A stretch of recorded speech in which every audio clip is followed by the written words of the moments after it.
asalaamualeykum wa rahmatullah taala wa barakaatu mbokk yi xarit yi soppe yi am di jàmm yi del si nañoo yéen seen émission ataaya ndëmba wan des émissions wal fu jëm kanam comme d'habitude ku dabi topp suñu ginnaaw tàccule ma loolu macha allah ma ci ànd ak sama jigéen béti mbuub béti sama kaas wala ma toj pees for cotis ba e gamu guux garab du neex ndoxum géej ak Dakar ma ngay faj boppam béti heure bu baax bi waxtu waa ngoog waaw heure bu baax bi mooy 22h bu nekk vendredi ci rajo télévision Walfadjri donc ñu ciy nuyuwaat bu baax a baax téléspectateurs yi nuyu nag ñi nga xamante ni nangu nañu suñu invitation ci déplacement bi ñu ngi leen ci remercier également assistance bu ñaawul bi di remercier képp kuy teew lu jamono ji saa fu ñu jëm béti dañuy ñëw nag daa dee jublu nag ca ña nga xam ni ñooy mécaniciens yi nga xam ne fu ñu teg seen bagage ñu ne leen yenu leen puus leen dem leen nii dem leen nële amuñu fenn foo xamante ni fii daal daanaka rëdd nañ ko ne lii ñoo ko moom loolu nag nekk loo xamante ni bii lu leen mitti la lu leen naqari la am ñoo xam ni jóg nañ ngir fas yéene xeex li nga xamante ni bii moom la ñuy wax loola ñu leen di def mel ni boole wuñ leen ci réew mi kookan la am ku ne ca bopp ba kookan la Abdoulaye Bopp moo ñuy xam leen moom laay dikkal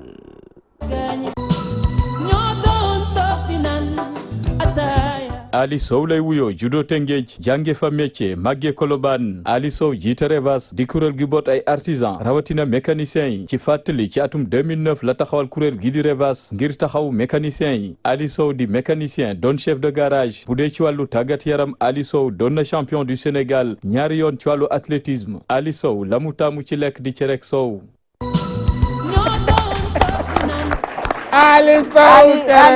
Ali dëgg la wàcc nga dëgg la rek yow it nag saw pour la ardo borom naga soow la non booba aay loo wax lan sombi wa de kon baax na kon nag bap dal na ci Ali ñu ngi lay nuyu di la dalal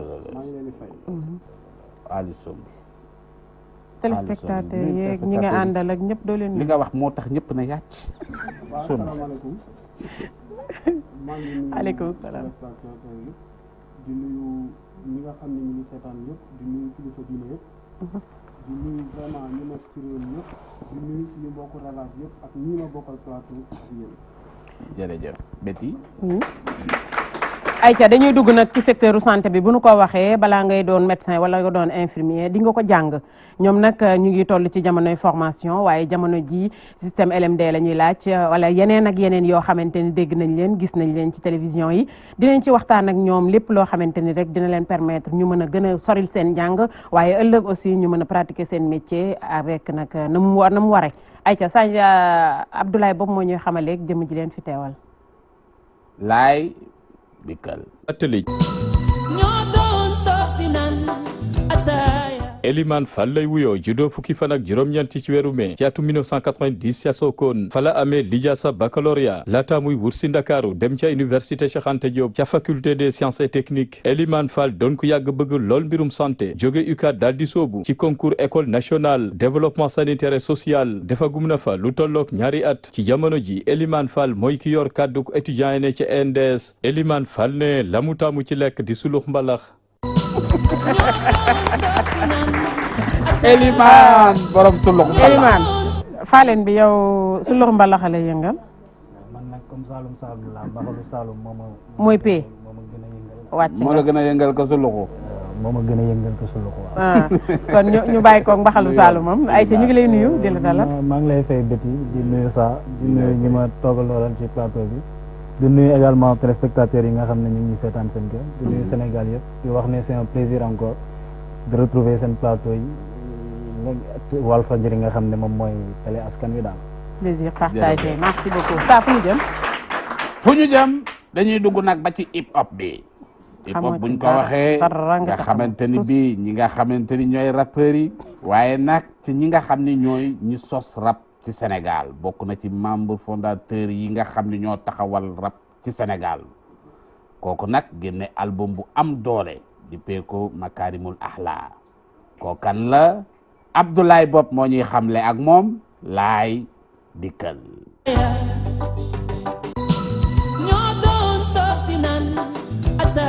Ibrahima Keita lay wuyoo ñu gën ko xam ci Saka Babs bokkoon ci Pifas ci fàttali ci atum 1998 ci la soobu ci mouvement hip hop doon rappeur. Saka Babs albumam bu njëkk mu ngi ko génnee ci atum 2002 duppe woon ko Tipona. ñaareelu album mu génnee ko ci atum 2004 duppe ko Jaay Prek. ñetteelu album ci atum 2007 la ko Saka Babs génnee duppe ko ku gis nëmb. ñeenteelu album mu ngi ko génnee ci atum 2011 duppe ko Magna. atum 2013 Saka Babs génnee juróomeelu albumam duppe ko Connexion Africa Dance ba ci atum 2018 gi ñu ne Saka Babs jot na fee génnee juróom-benneelu albumam daal di ko duppe MBK missionnaire u Baye Karim. Ibrahima Keita ñu gën ko xam ci Saka Babs ne la mu taamu ci lekk di maafe.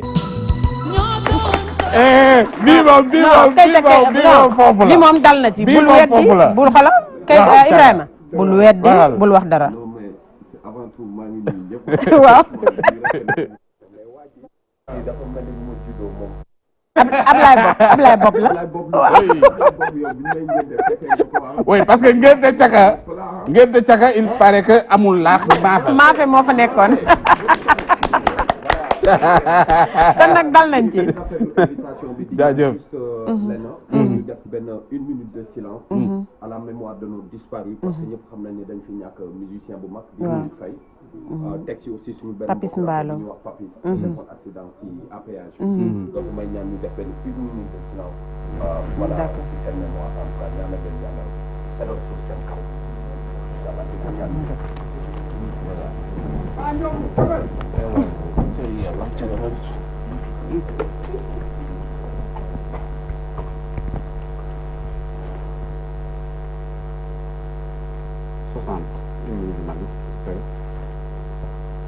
waaw mat na ay ca 30 secondes la def mais grave mat na lii quand même waaye la nga wax voilà vraiment merci di rafetlu invitation bi ça parce que foog naa bi mooy sama deuxième émission Ataaya waaw defoon nañ ko autant ak voilà ak seen mais caka dinaa lay wax leen 1 minute de silence nag dégg naa nag kenn du ko defal jullit pourquoi kenn du ko defal jullit ah loolu dégg naa ko dégg naa moomuñu ko ustaas yi wax nañ ko nee nañ moomuñu ko kan moo ko te ñi nga wax ñëpp ay doomu jullit lañ lu la si woo ñi ma wax mais lu la woo na ñoom ñëpp ay jullit lañ lu baax saa jullit pour nga définir kan mooy jullit noppi rek bu leen nu xuus foofu bala mu am importance waaw caka duggaguñ ci waxtaan wi bàyyil bañ représenté waaw voilà des na keneen ku nu war a présenté ci plateau bi Chaka dinañ dellu si Chaka d'accord ok ñu ngi lay fay alors mi ngi noonu ñu dugg ci feneen duggaat rek ci langue politique bi comme Sénégal moom mënoo wax dara te doo ci dugal politique ñu àndaat ak ñoom ñu nga foofu li ci Kër Massar seen njiit mooy président assemblée nationale moom ku ne xam na ko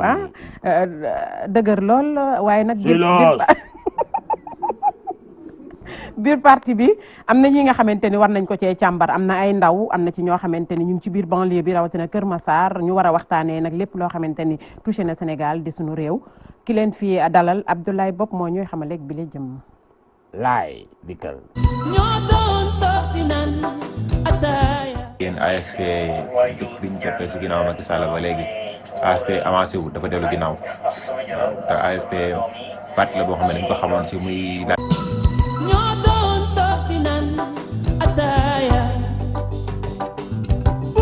wërsëgal tuuti xamatooñu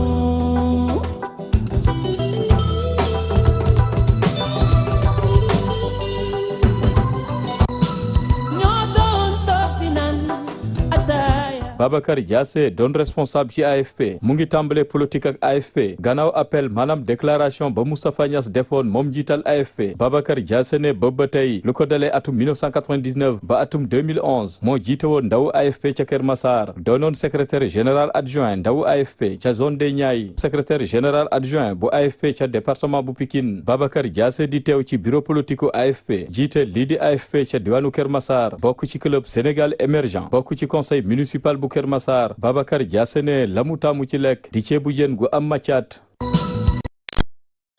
Babacar yaa bëgg lu yomb maccaat ñëpp ko bëgg Babacar dafa yëngal bopp bi dafa mel dañ nee na waaw dafa kontaan ceebu jën nee nga waaw teel a nangoo neex na nga def ñu ngi lay dalal ku bëgg ceebu jën nga quoi donc salaamaaleykum wa aleykum rahmatullah salaam maa ngi nuyu ñëpp ku nekk turam ak santam di commencé nuyu bi ci kilifa kër gi mooy Serigne Sidi Lamine Niass di ko ñaanal yàlla moom ñu koy jàpp ci liggéey bi yëpp yàlla def ci barke ci kër gi ndax ni ko sama naataange wa Walf am na njëriñ ci askan wi ñu leen di gis nañ seen liggéey jërë ngeen jëf di nuyu ñoo bokkal plateau bi ñëpp saa maa ngi lay nuyu biti maa ngi lay nuyu di nuyu ñu ma àndal jógee Kër Massar yëpp ak Pikine gis naa seen soutien merci beaucoup saa maa ngi nuyu également suñu wasila ci politique muy El Hadj Moustapha Niass nekk assemblée nationale ak suñu responsable départemental honorable député monsieur Papa Sagna Mbaye ak Aline Badara Diouf di nuyu Sénégal yi yëpp di nuyu sama camarade de parti yëpp di nuyu suñu coalition Benno Bokk Yaakaar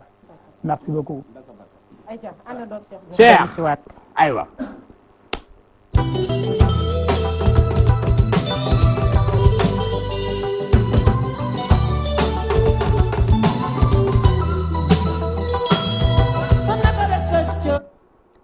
ayca mi ngi noonu dañuy del ñëw nag ubbi waxtaan bi Ali Sow la ñu koy ubbeel du fi gan di wax ni rek naa def sama liggéey waaw ma def ko noonu rek Ale yow ñëwoon nga fi ay jamono am ay mots yu bëri yéen a ngi ko doon dénoncé yi nga xamante ni day gangréné seen milieu bi muy milieu transport bu nee transport wax mécanique dañu ko ciy boole ñoom ñaar benn mënu ci dem bàyyi moroomam mu mel ni yéen Revas yéen a ngi ci dépannage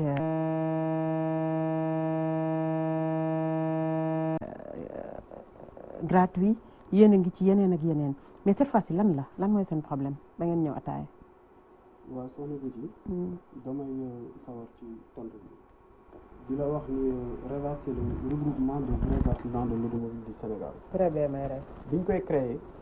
objectif yi mooy képp koo xam ne ouvrier nga am jàmm nekk mën a liggéey mën a jëriñ sa réew ndax booy xool ñun ay jàngalekat la lépp lu jóge ci école wala lu mu mënti doon ñun ñoo koy jël kon ñun dañu war a taxaw kon ñëpp ñu taxawee dëgg la nag soo xoolee secteur bi ni mu mel fépp fu ouvrier daan nekk rek da daan gis espace nekk foofu di liggéey adduna day dox ñu saa toog seen plateau ñuy waxtaan ma wax leen ci affaire valise diagnostic ngeen reetaan wax ci mooy jamonoy ordinateur tey wax ngeen ma nee naa la technologie day avancé ndax fi mu nekkoon rek kenn du fa nekk mais jamono yi ñu toll nii ci problème de déguerpissement la ouvrier yi gën a nekk boo déggee problème de déguerpissement mooy fépp fu ñu nekk ñu leen fay yëkkati ay SDF ngeen daal léegi waaw mais loolu yëpp li ko waral mooy ñi jiite woon gouvernement bi ndax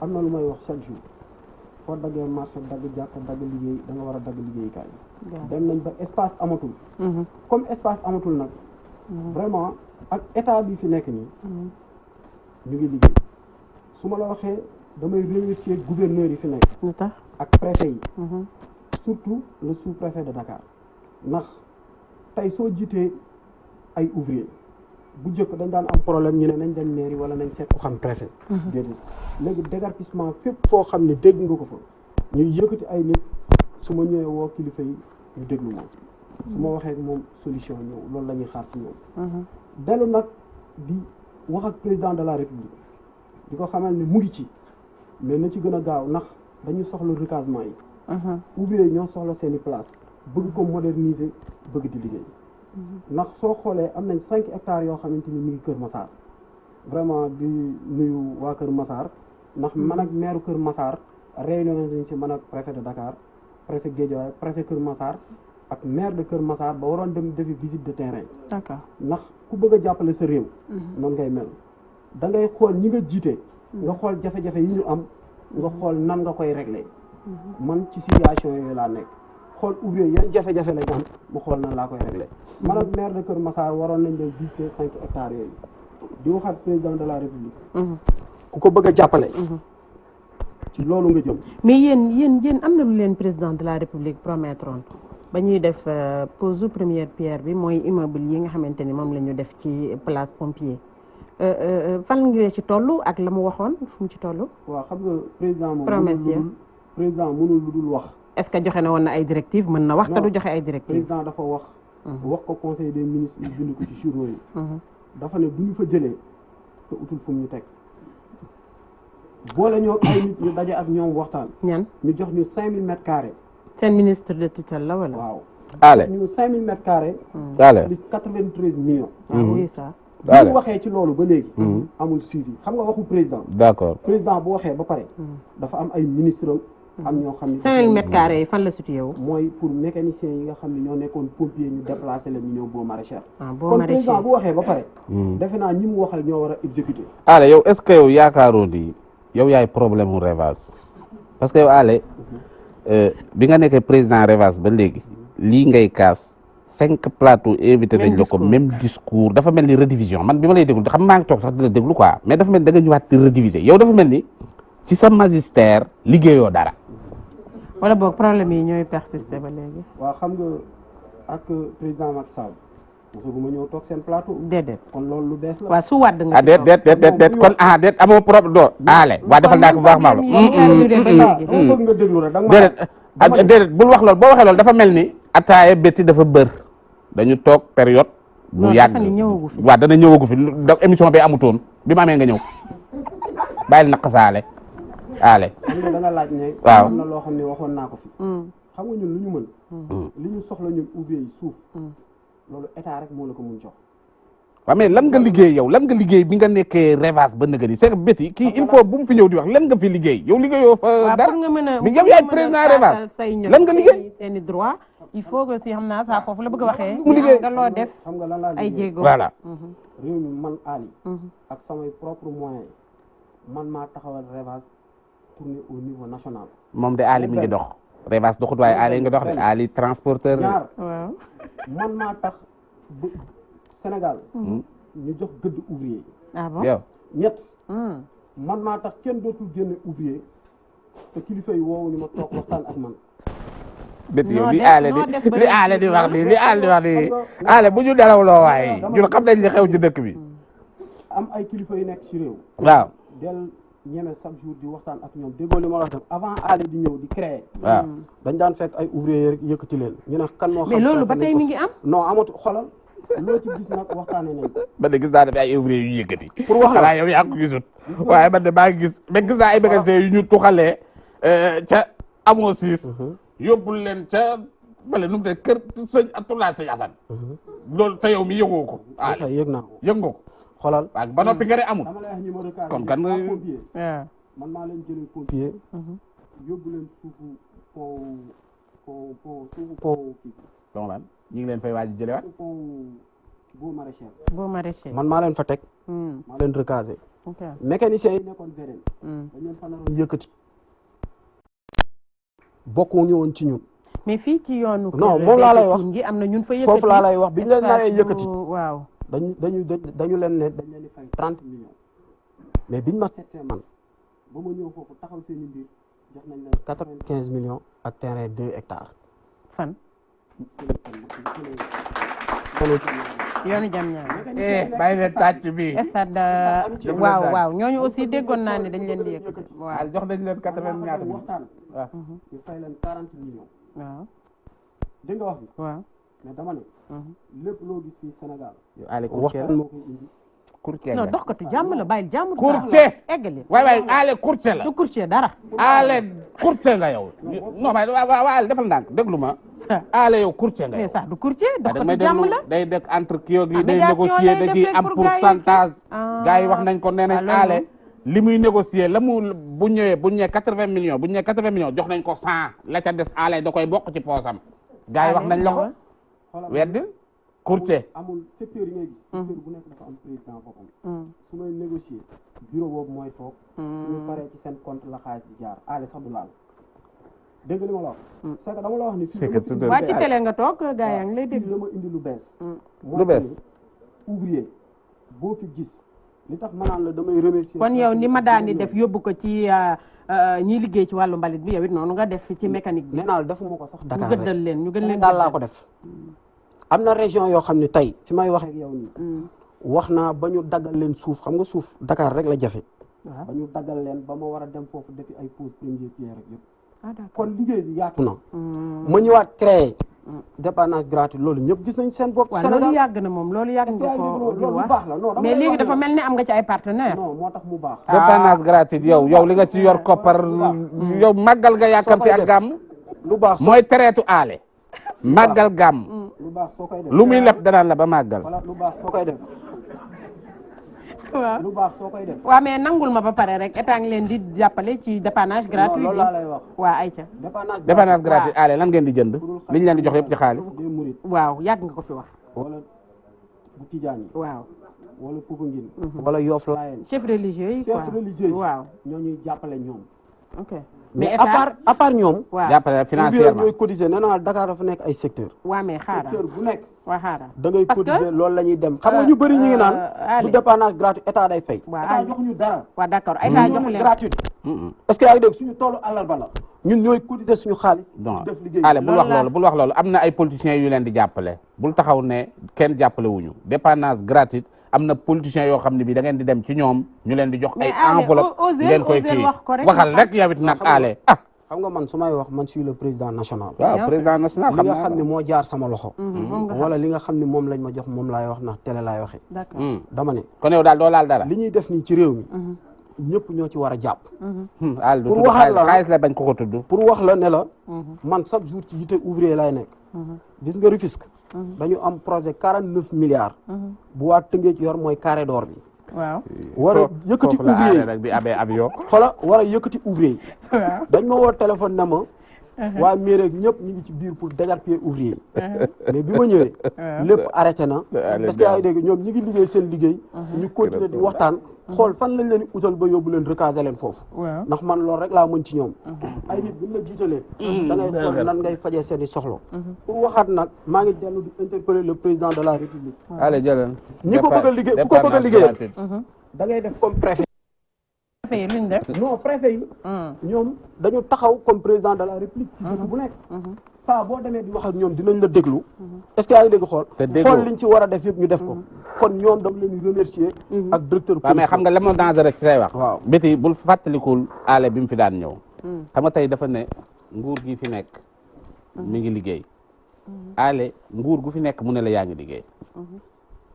yaa ngi dégg jamono Abdoulaye Wade loolu la waxoon nee na ñii gis nga ko état yi waaw non xam nga mais bu waxee loolu xam nga bu ne léegi bu ne réew mi nguur gii fi nekk ñi ngi liggéey dafa mel ni ña fi ne woon liggéeyuñ te boobu bi nga fi daan ñëw da nga ne ñooñu yaa ngi liggéey ak ñoom mais ça man xam nga lan moo ma jaaxal ci wax ci dafa mel ni nguur gi passé liggéeyuñu waaw loolu la it liggéeyagunu parce que les mêmes revendications lay moo fi ne ñi fi nekkoon man looloo ñu jaaxal biir secteur bi moom ngay énumérer nii waaw dara du ci dañ dama ne état deful dara man bokkuma ak Sa Ndiogou moom kese la bul ma xati yow kese la man déglu rek li ma la wax man Sénégal la nga yor jabar ak nga yow Sa Ndiogou moom kese bul ma xati yow kese bul waxati Sa moom kese loolu moom laa faral waaw man dama jiite ay ouvrier yëpp ci Sénégal war a régler seen i soxlo ku nekk di am problème ma koy régler kon man comme police comme gendarmerie état bu fi ñëw toog dinaa liggéey ak yow ndax li ñuy topp ci man ñëpp li ñu soxla yow yaa ko mën a xanaa yow élection amul ci mouvement bi nga ji daal fi mu nekk nii ñu jàpp ni waaw wuy ma yow xanaa élection amul ci sa rêvage daal mu ñu jàpp ni man loolu ma jaaxal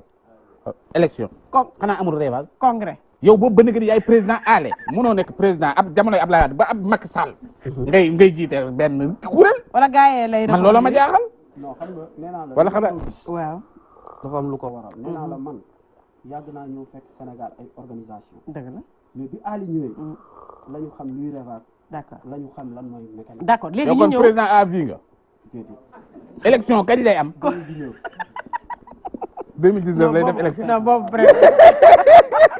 waa léegi Ali juste rek balaa ñuy dem ci Ilimane ñu ñëwaat nga ni dépannage gratuit bi yéenay génne seeni moyen bopp loolu nga wax état defu ci te yéen dépannage gratuit boobu depuis kañ ngeen ko initié woon ban année depuis 2009 su Wade musu ci jàpp ku tax ci Wade musu ci jàpp damay laaj non Wade ni ma naa wax loolu damay laaj Wade moo ñu def ñaari oto yi ñuy defee dépannage kon kañ jàpp na ci non waxuma la jàpp ci de dama ne le président Wade waaw jox nañu ñaari oto Macky ñaata oto la leen jox non xaaral ñu xaar Wade li mu def yooyu ñu Wade jox waaw fépp fu président Macky dem ba Medina Gounass Daaka fu mu dem ci frontière moom ngeen koy toppee ñun fekk nañ ko fa ak ñaari oto waaw léegi su Macky mii ñu nekk nii dem ngeen seeti ko dem ngeen vers les autorités politiques wala ñi mu teg ci gox yee goxaan dem ngeen wuti ko ni ngeen defoon ba am ñaari oto yooyu ci waat def ngeen ko ci Macky est-ce que président daje nañ ngaay nga ne daje wax ci journée de l'artisanat wax ak moom jafe-jafe yi ñu am nii ñaanoo audience dem fa di ko kal ngaay mu ne la xam nga man am audience ak président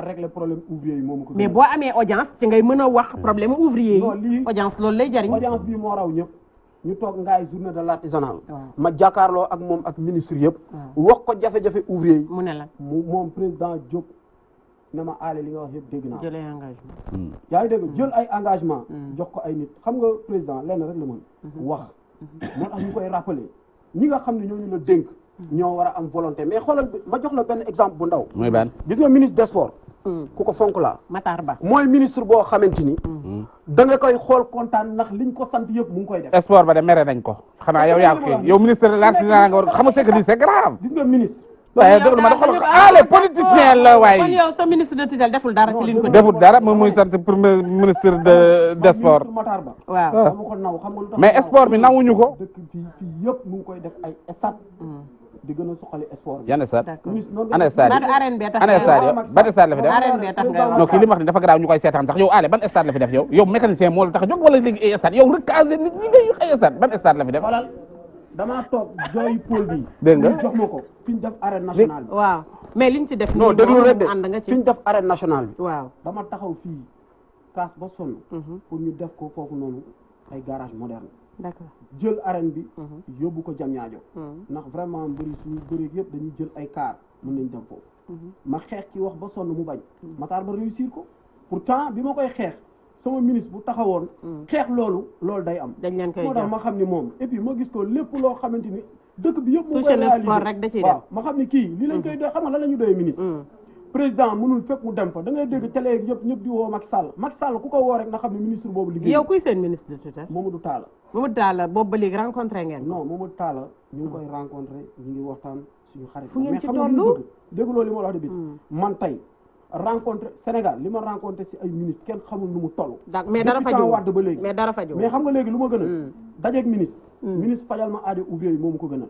mais foog nga dajeeg ministre bu toog waxtaan ak moom loolu la voilà loolu laa lay wax mooy audience bi rek ak président tamit bétti koo ci toog nee naa jafe-jafe nee naa la am na ouvrier ministre yi dem ci Macky Sall waaw di fa yóbbu ay ouvrier waaw maa leen mën liggéeyu luñu président xam nga lu tax da ngay politique ale mi ngi jaay boppam fi mu toll Yii ale merci jërëjëf xam nga lu tax ma lay ale leer na xoolal dañuy jël ay mécanicien waaw yóbbu leen naan ñoom président lañ àndal déedéet xam nga nooy def waaw da ngay nekk ci terrain bi ouvrier am jafe-jafe nga dem régler ko loolu mais yow ale yow man yow ale yow plateau bi da nga ko bokk ak say mais bétti ale yow defal naa bu ñu ñëwee dinañ la parce que yow ale yow dégg naa sax yow doo mécanicien yow jaaykatu pièce nga bu dox ci kaw mécanicien yi di lekk ci ñoom xaalis ñu dem fee ba ñëw ma léegi yow sa réponse dank ko fanaan Teel ñu sa ngi ñëw réponse ñu ñu dem ci waa NDSS ayca Ilimane yéen tamit lan la gis naa leen ci télé bi ngeen di kaas di wax ay système LMD lan ngeen la yéen tamit taxal ngeen ñëpp pour Cheikh Anta Diop di waa NDSS wala muy ñeneen ak ñeneen non gouvernement bi moo defut li mu war a def sa yoon ñii newu ñi ngi ci sa dëgg yoon newu allez-y bàyyi ba mu boy eggali. nekk leen ci li nga xam ne moo nga nekk parce que yéen a ngi ci dëgg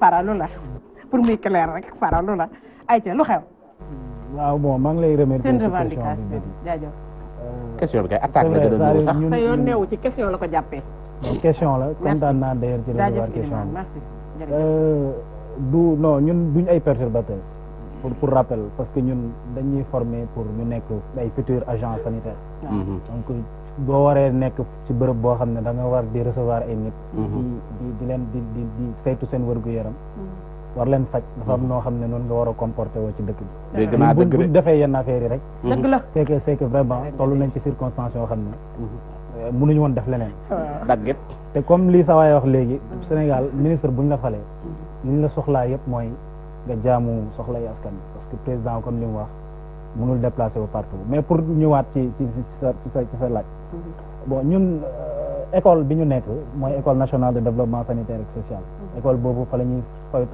former li ñuy wax les agents paramédicaux maanaam infirmier sage-femme technicien supérieur et cetera donc fa lañ leen di former ñu ci ëpp ñu jàlloon benn concours depuis 2011 non depuis concours bi depuis il y a 2 ans lañ ko jàllu ñun mais école bi existe na quand même depuis des années n'est-ce pas donc ñu nekk comme si école bi la ñu nekk dafa baax nit boo nekkee ci bërëb nga essayer xool bërëb bi lu ci dox lu ci doxul lan nga ci mën a def ak lan nga xam ne yow du sa mbiru ña ko jiite la donc ñu xool ne gis suñu mbir ñun mooy tijji nañ concours ñu ne ñi mën nañ jàll ñi mën jàll nañ donc ñooñu biñ jàllee buñ ñëwee dañoo war a jàng donc ñun suñu wareef amul problème donc ñu xool gis ne à l'interne ci biir am na ay jafe-jafe yan jafe-jafe jafe-jafe yi bari nañ mais dañu surpasser un peu jafe-jafe yi parce que li ñu intéressé woon mooy li ñu intéressé woon mooy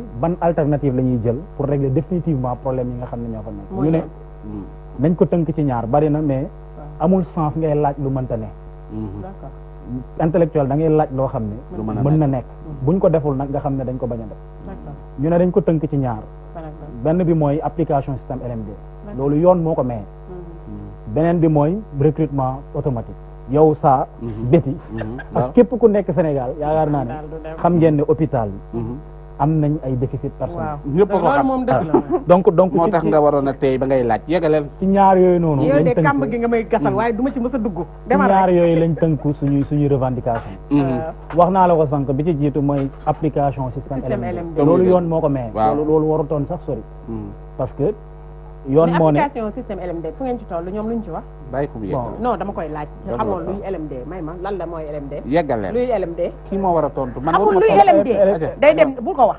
yeggaleel donc yoon moo ko maye ma yeggali foofu ba pare parce que li ko yoon maye mooy dafa am benn décret boo xam ne moom moo régir application système LMD ci enseignement niveau supérieur décret boobu mooy décret numéro 2011-05 bu 30 mars 2000 décret boobu leer na décret donc boobu dafa wax ne boo nekkee ci enseignement boo xam ne mën la ñuy wax enseignement de niveau supérieur enseignement bu kawe li la war a régir mooy système LMD licence master doctorat donc licence mooy da ngay jàng ba ñett at ñu délivrer le diplôme boo xam ne diplôme licence la bu la neexee diplôme boobu noonu dañ ne mën na la yóbbu mën na la insérer ci formation professionnelle mën na la insérer maanaam dans le milieu professionnel mën na la liggéeyloo bu la neexee it diplôme bi mën na la continuer loo say étude nga dem ci master mooy nga teg ci ñaari at def première année master 1 master 2 mu jeex bu la neexee tamit nga continuer ba nekk un docteur n'est-ce pas donc li yéen doctorat boobu moo fa amul voilà donc amul sax master yow doo ma dimbali allez xamul sax li ngay wax amul master li kii li muy wax c'est un peu technique déglu ko amul master donc li mu am mooy licence bi la am te licence boobu maanaam licence la de c'est une licence de nom maanaam nekkul licence boo xam ne licence dëggantaan c'est-à-dire parce que licence dëgg mooy licence boo xam ne parce que système LMD monde bi yëpp pratiquement ci dëkk yi nga xam ne avancé yi nii ñëpp moom la ñuy doxee li mu lay permettre mooy bu ñu la délivrer diplôme Sénégal par exemple nga bëgg a dem États-Unis tu n'as pas besoin de revenir pour s'inscrire encore da ngay ñëw defaat beneen formation da ngay ñëw rek pratiquer dafa am diplôme d'équivalence c'est-à-dire boo demee foofu diplôme boobu noonu yow permettre mën na la permettre nga insérer wu nga continuer sa étude wala daal mais diplôme bi nga xam ne moom la ñuy délivrer actuellement à l'INDC nekkul diplôme boo xam ne mën na la permettre loolu la preuve mooy ñi nga xam ne pare nañ seen formation depuis 2012 ñu ngi pene pour retrouver wu ci waaw lu tax mënu la ko permettre nga kii ko lu tax parce que dafa am lu mu laaj xam nga système LMD diplôme bi enseignement supérieur moom moo koy délivrer école bi nga xam nekk moom moo la koy délivrer moom la article 33 bi wax école bi nga nekk moo la koy délivrer bu la ko délivrer enseignement supérieur maanaam waa ministère de l'enseignement supérieur ak formation professionnelle ñooñu dañoo war a signer ci diplôme bi sa école da ci war a signer ministère boobu daf ci war a signer n'est-ce pas donc loolu moo lay permettre foo mënti dem ci àdduna bi ñu xam ne diplôme bi valable quoi voilà donc ñoom bon ñun licence bi ñu formation man ak moom ñooy wax c'est-à-dire licence bi ñu am nii mënuñu xam nan lañ koy tuddee parce que c'est vrai que depuis première année ñu ngi lay wax ne la tu es régi par le système LMD jàng bi ngay jàng système LMD lañ ko basé sa évaluation yi LMD la mais au final amul en réalité matière bi nga xam ne moo lay permettre nga téye ko rek xam ne lii diplôme la boo xam ne dañ la ko dérivé à la base du système LMD donc amul signature boo xam ne permettre na la mu nga valoriser sa diplôme n'est-ce pas donc loolu mooy premier point bi deuxième point bi mooy comme li ma wax sànq mooy le recrutement automatique à la sortie parce que état buy former dafay former par rapport à un déficit da ngay dégg ñu ne tijji nañ concours douane parce que soxla nañ ay douaniers tijji nañ police parce que soxla nañ ay policiers ENA tijji nañ ko parce que voilà donc c'est par rapport à un déficit dañ ko tijji pour former leen pour que après ñu opérationnel maintenant ñu remarqué que ne INDSS à l'époque au temps peut-être amoon na possibilité boobu dañ lay former après tu sors automatiquement tu es recruté loolu mooy yoon techniquement wala théoriquement loolu moo war a am Sénégal parce que système sanitaire bi am na ay déficit dafa am déficit yu garaaw yu garaaw voilà oui am na ay yu garaaw loolu moom c'est pratiquement vrai dafa am petit tu es exclu du débat parce que am na ay gox yoo xam ne tey boo fa demee tu vas pas doo gis ay agent de santé waaw oui c'est pour dire que loolu moom bari na am na ay chaque jour ñu teg reportage boo xam ne dañuy jooy ne fii amuñu Elimane may ma yow technique bi mooy muy wax nga c'est vrai oui oui ok dëgg la loolu moom dëgg loolu mooy technique bi mais xuusal ci biir débat bi non débat bi techniquement dafa nekk ci niveau bu non yaa il faut ñu déglu ko mu Elimane indi may ma di nga développé de di nga wax li la fi jox tax indi mais yow techniquement waaw d'accord loolu gis nañ ko loolu rek mooy technique bi non mais vraiment tamit waaw poursuivre eggale donc kii day saboté kii il est en train de casser le débat eggale donc loolu la ñu jàpp ne waaw puisque formation bi ba dañ ko lancé appel bi dañ ko lancé woon parce que dafa amoon ay agents yoo xam ne jàpp nañ ne manqué nañ sur le terrain donc ñu ne ñun buñ paree puisque ñun suñ concours 15 personnes la ñuy jël sur des milliers pratiquement 15 personnes 10 000 et ça c'est extraordinaire 15 la ñuy jël ci section bu nekk c'est-à-dire que donc ñuy réussir béti kii li mu wax nii xam nga li nga wax noonu Elimane xam nga la lay firndeel jigéen ju faatu ci àll bi ñu naan amul kii ak lii wala góor ku fa faatu rek ñoo la rey parce que bu fekkee ne bii ñi jàng ba mokkal ñi ngi nii toog jëluñu leen bañ noppi mu am ay déficit kon kay ka dee kañ ka la war a jël te jëlu leen ñoo leen rey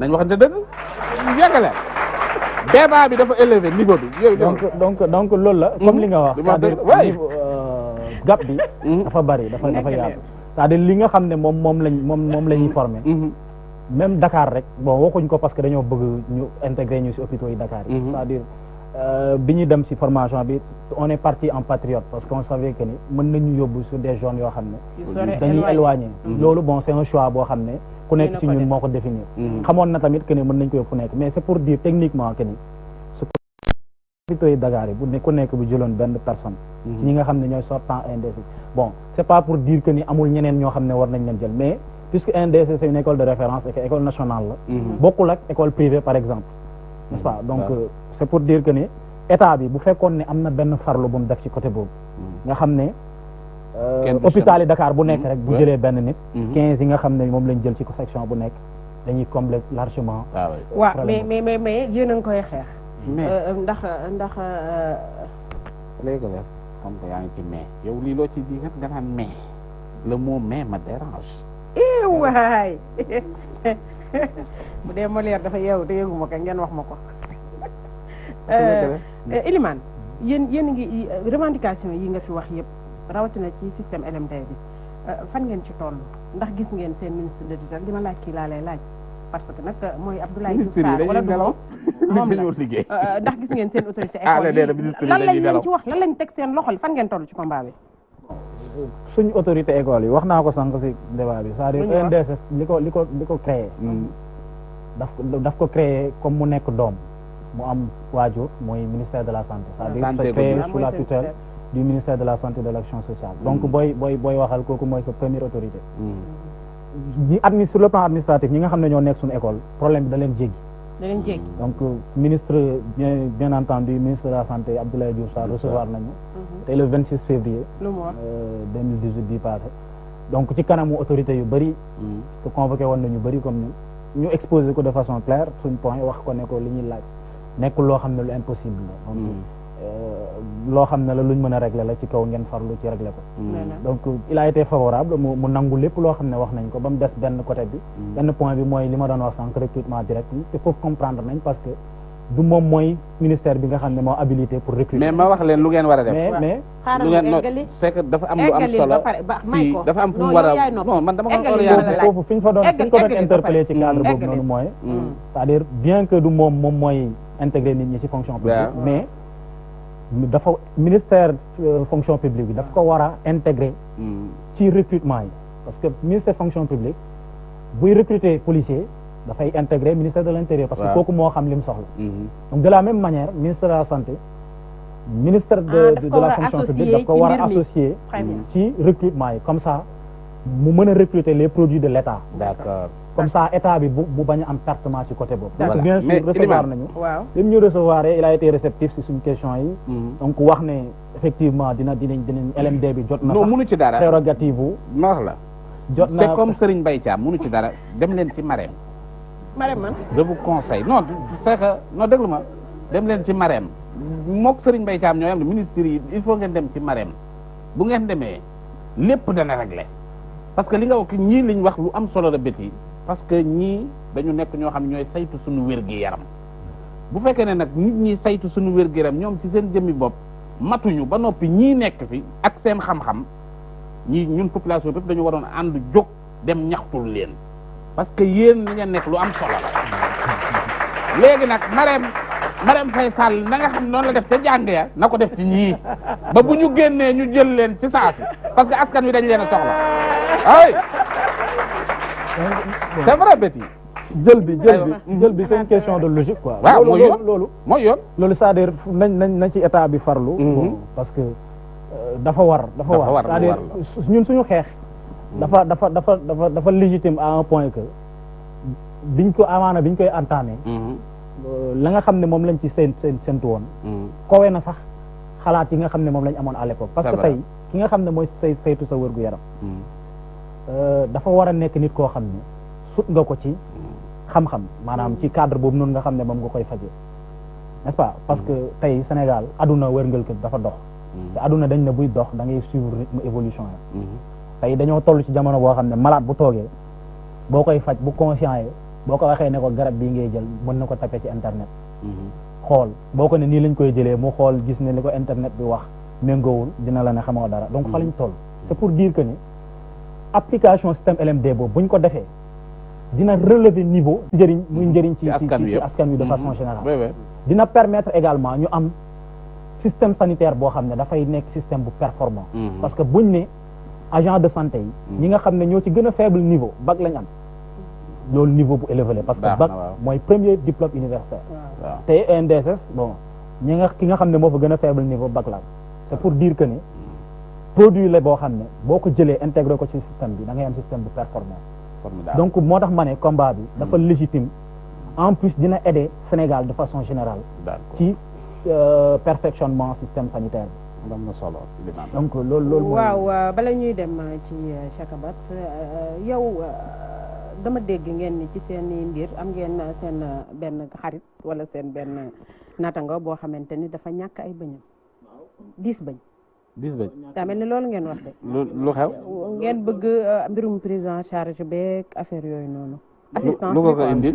loolu ci confrontation yi ñu amoon au début du combat avec les forces de l'ordre policiers yi ñoo ko dóor ñoo ko sànni rek visé lacrymogène directement. fracturé lacrymogène ci kaw lañ ko war a dóor. lacrymogène ci bëñ. donc fracturé man. soo bokkee ci bët bi la dal. non lacrymogène dañ koy yéegal nag kawe. yax bi nga xam ne moom bàyyi di diir nit ñi moom la damoon. animu moom. mbaa mi ngi tane mu ngi tane. mi ngi jàng na ko yàlla defal jàmm. bon ñun ñu ngi ci ay mouvement d'humeur ñun ENDSS kenn jàngu fa actuellement. donc mais moom mu ngi woon ci ay situation yoo xam ne bon dafa critique c'est-à-dire damay profiter d'ailleurs si occasion bi pour rappeler ko waat rappeler woon naa ko seen benn plateau fii ministre bi que ne kooku peut-être prise en charge bi c'est une obligation parce que quand même ñoom ñoo ko gaañ donc te ku nekk xam na ne protège dentaire dafa xaw a cher. mën na dem ci ay dafa cher bien sûr ci ay 800 000 lay toll et cetera. loolu un étudiant ne peut pas s'acheter ce protège-là donc ñoom ñoo war a nekk ay dispositions jël ko n'est-ce pas. donc may profiter également ci occasion bi pour wax leen ne nañ ko jël. parce que bëñ dafa am impact boo xam ne. d'accord léegi yow li nga fi wax yëpp ak revendication yi ngeen def yëpp si rien n'est fait bu fekkee ni ki ngeen di waxal moom oro yu dafa suur lan ngeen di kii. ñun on est prêt actuellement. bu leen génn ci mbedd mi ay kii lakk pëna la bëgg ak yu xeex. bu ko dépassé wax leen non attention de gars yi. ay intellectuel ngeen bu leen ko ñii topp bu ñu génnee askan wi dinañ génn. bu leen ko topp. dépassé nañu mais am ngeen yeneen étape yi nga xamante ni seen combat bëgg ngeen bu réglé wul ngeen jàll ci quand même. loolu bu réglé wul. non mais boobu ba léegi 26 février lañ leen recevoir woon ba léegi. ñu ngi ci mois de mai mais ça yërëmal ñii nag. situation boobu ngay wax ni yëpp ay cinéma la ñii xamuñu la. situation boobu ñun d'ailleurs neexuñu. c'est-à-dire le fait que ñu dem taxaw jàkkaarloog ñoom. policiers yi di def confrontation ba ci amee blessé loolu. c'était pas notre souhait bëgguñu woon am loolu bëgguñu woon toll foofu. mais dama ne au niveau de votre école bu fekkee ni yéen ci seen kii bi problème yi dafay réglé wul ba léegi lu ngeen di def. on est décidé c'est-à-dire pare wuñ pour reprendre les cours tant que. am ngeen espoir que ni problème yi dina. yaakaar nañ que ni. parce que quand même nit ñi ñuy waxal. yaakaar nañ ne ay nit lañ yoo xam ne. d'accord sensible nañ ci problème parce que problème avenir la c'est tellement large que ni. d'accord biñ toogee ak ministre bi on a développé des revendications mais en même temps on a apporté des éléments de réponse parce que lu tax ñu ne dañu war a defal nga leen ay propositions yoo xam ne mën na solutionner définitivement lu tax ñu ne dañ ci war a dem parce que constat la dañoo xool ku xool certification examen yi nga xam ne ñoom ñoo passé ci wàllum santé gis ne sur les 600 ñi doon dem yëpp 6 ñoo jàll te 6 yi jàll Sénégal ñett ñi ñoo NDSS lañ génne c'est pour dire que méthode bi nga xam ne moom lañ doon évaluer étudiants yi moo baaxul parce que dama la wax sànq ne la NDSS bu njëkkaan système bi ñu nekkoon mooy li ñuy wax système APO approche par objectif am dañuy jàngalekat bi day ñëw taxaw jàngale dem étudiant bi amul woon benn rôle bu dul jàng leçon c'est vrai ñu changé ko depuis 2009 ne waratuñ nekk ci loolu parce que dañoo war a dem ci mais damay gis des fois ngeen ànd ak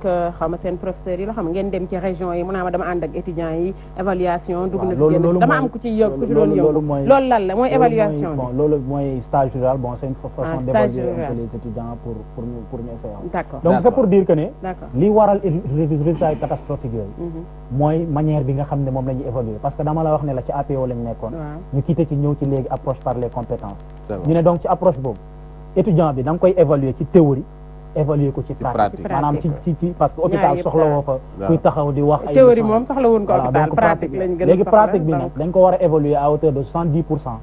Donc pratique bi moo ëpp fuuf théorie bi ñu remarqué ne ñi jàll nii ñi bañ a jàll ci examen bi passé ñi leen doon évaluer théorie bi lañ leen évaluer d'accord mais pratique bi baa dinañ leen assister bu baax rek bu ngeen di kii malade bu tëdd bu ñu continuer système bii dana fa jege bu ñu continuer système bii ñuy évaluer mënuñu ñu évaluer ci pratique comme il le faut parce que benn nit rek pour nga évaluer ko dafa laaj yéen nag pratique bi waroon nañoo wut ci poupée yooyu nekk fële ngeen ci pratique parce que moo gën a wóor quoi ayca ñu jàll ci Ibrahima Keita ñu gën ko xam ci Chaka Babs Chaka mais dañ la gëj bu nu waxagum ci album Makarimal Akhlaq mais dañ la gëj a gis dañ la gëj a gis ci bon du ma ne rap bi mais culture bi en général dañ la ci gëj a gis foo nekkoon Chaka Babs nga gëj a gis gëj naa ko gis gëj naa ko dégg avant album bi di génn et j'ai parfaitement raison sax waaye yow daanu nga yaa ngi ci pax mi il fut des temps Chaka Babs fii Chaka Babs fee kenn du ma bàyyi ma wax lu amul mais da nga raaroon tuuti xaw naa raar nag waaw yàgg ci milieu bi amoon na ay jafe-jafe voilà yoo xam ne ay problème de santé yu ma amoon yow laa bëgg nga wax ko man du ma ko wax voilà amoon problème de santé boo xam ne il fallait que ma faj xam nga bu baax et puis mais ça va léegi moom waaw léegi moom maa ngi sant yàlla bu baax a baax donc ñëw naa bi ma ñëwee aussi maa ngi doon investir teg benn structure boo xam ne ñu ko wax canal dinaa ci ñëw 500 000 yi nga daan joxe yooyu yëpp voilà teg structure boobu vraiment pour jàppale jeune talent waaw et tout ça donc bi ma dellusee aussi nekkoon naa ci loolu di liggéey ak ñoom di produire aussi ay album yu génn d'accord waaw parce que am na fi ñoo xam ne jaar nañ mais label Canal 4 bi d'abord fu mu toll parce que daan nga fi def ay spectacle ba tegal kii ñaari yoon 500 000 di ko jox rappeurs yi muy xaalis boo xamante ni boo amul benn budget bi doo ci génn mais gëj naa dégg loolu waaw parce que après dama jublu si mbirum production parce que xam nga événementiel baax na mais aussi artistes yi may chance di leen en tout cas rendre visible daal bon nga leen produire aussi ñu mën a tamit am seen yoon quoi donc benn moment dafa am benn moment boo xam ne dama xawoon rangé wu tuuti nekk si wàllu production di détecter jeunes yi nga xam ne am nañu le talent qu'il faut et puis jël temps liggéey ak ñoom ñu génne seen album donc léegi am na ay boy yoo xam ni génne nga leen quoi si am na déjà kenn ku nekk si Baye Mike moom lu mu way Baye Mike waaw moom génne na benn album boo xam ne ñu ngi koy wax Diko Punk album bi bokk même si nomination meilleur mixtape hip hop Galsen voilà déjà donc moom mu ngi fi am na yeneen ak booy ay booy yoo xam ne tey bu ma lay wax seen tur ñoom rek ngay dégg tey au devant des scènes ah bon comme ñan yoo xam ne bon ay ñoom Dip Dose par exemple oui Dip Dose concours yow lenn ba xamoo ko xamul dara ay ñoom Rifou xam nga voilà vraiment booy yoo Chaka ñi ngay wax ni yëpp ñun xamuñu leen yaa ngi ah déedéet yow mii yow connaisseur bi déglu ma may ma Chaka non mbaay xamoo ci dara Chaka déglu ma man bi may gone gu ndaw nga tàmbale bi may gone gu ndaw nga tàmbale nekk ci hip hop bi boobu xale laa yow bi ma lay dégg man boobu liir laa moo tax sa tur bi mënu ma ko wax normal Chaka rek laay wax parce que loolu rek laay wax yaay kii di Chaka merci non ban problème d'édition parce que depuis ça may dégg wax Chaka mu doon wax donc le problème diction la. waaw léegi yeggale. voilà donc tey xam nga dellu si war naa. waaw dellu si war naa parce que benn instant aussi sama structure. sama staff dañu toog ne bon c'est vrai que tey ñu ngi produire génération bu bees bi gars yi ñu ngi génne ay album mais chacun lan la da nga bàyyi wala. non waroo bàyyi ndax bàyyi woo mais juste rek bala nga ciy avancer ñu laaj la xam nga une fille des temps face ay seen kër yow. sa yaay dalal ñëpp nag. njaboote ñëpp. ay ñoom xumaan fa lañ daan kii xumaan ak mu faa yàgg lekk bool dof ñoom xumaan. mais léegi defe naa ni ñëw beeg fréquentation bi dafa wàññeeku ndax bi nga feebaree assisté nañ la. solidarité amoon na ci point boobu dafa xaw a sensible. nee ma waaw wala déet damay laaj de grand. point boobu dafa xaw a nga may ko tey lu ma wax ci ñoom. muy ma gis leen ma bañ leen gis.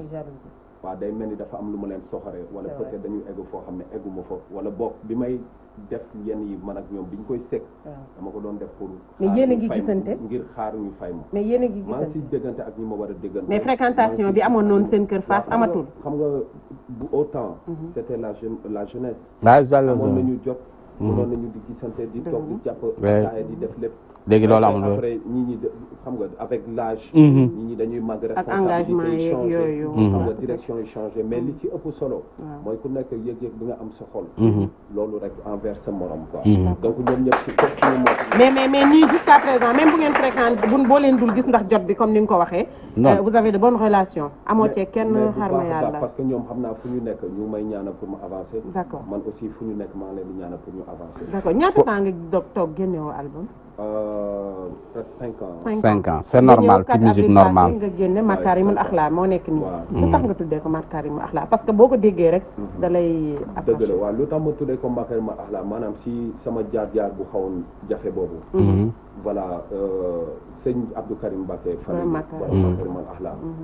maanaam ci sama yoon dafa am lu ma ci leeral lu bëri. xam nga des fois da ngay toll di dund loo xam ne suñu borom bu la bëggee dimbali wala mu bëgg la baaxal. dina am ci yoon bu mu lay teg yoon boo xam ne xëy na day mel ni dañ lay ñëw pour raxas lépp loo xam ne lu tilim la du nekk sa yaram voilà pour andiwaat la dafa mel ni ordinateur bu ñu formaté waat waaw mun naa ne sëñ bi daf ma formaté voilà vraiment ma am yëg-yëg yoo xam ne bëggoon naa ko rendre hommage d'accord delloo ko njukkal par rapport ak loolu yëpp et puis au nom de la jeunesse aussi par rapport ak lu mu deful ci man rek def ko ci yeneen jeunes yi aussi te li nga am muy sa voix muy sa liggéey ci nga ko mën a delloo mais effectivement parce que dañ ne lu baax ku nekk ci li ngay liggéey ak ci liggéey bi nu mu mën ci mel mën nga fa teewal lu baax léegi ñu parce que fii nii fi nga toll nii ñu xool morceau bi nga xamante ni bi moom nga def dina ci am solo ci fi nga xam ne fi lañ toll nii ak Cheikh Diop Cheikh ñu ànd rési xool lan la Chaka Babs def jaajëf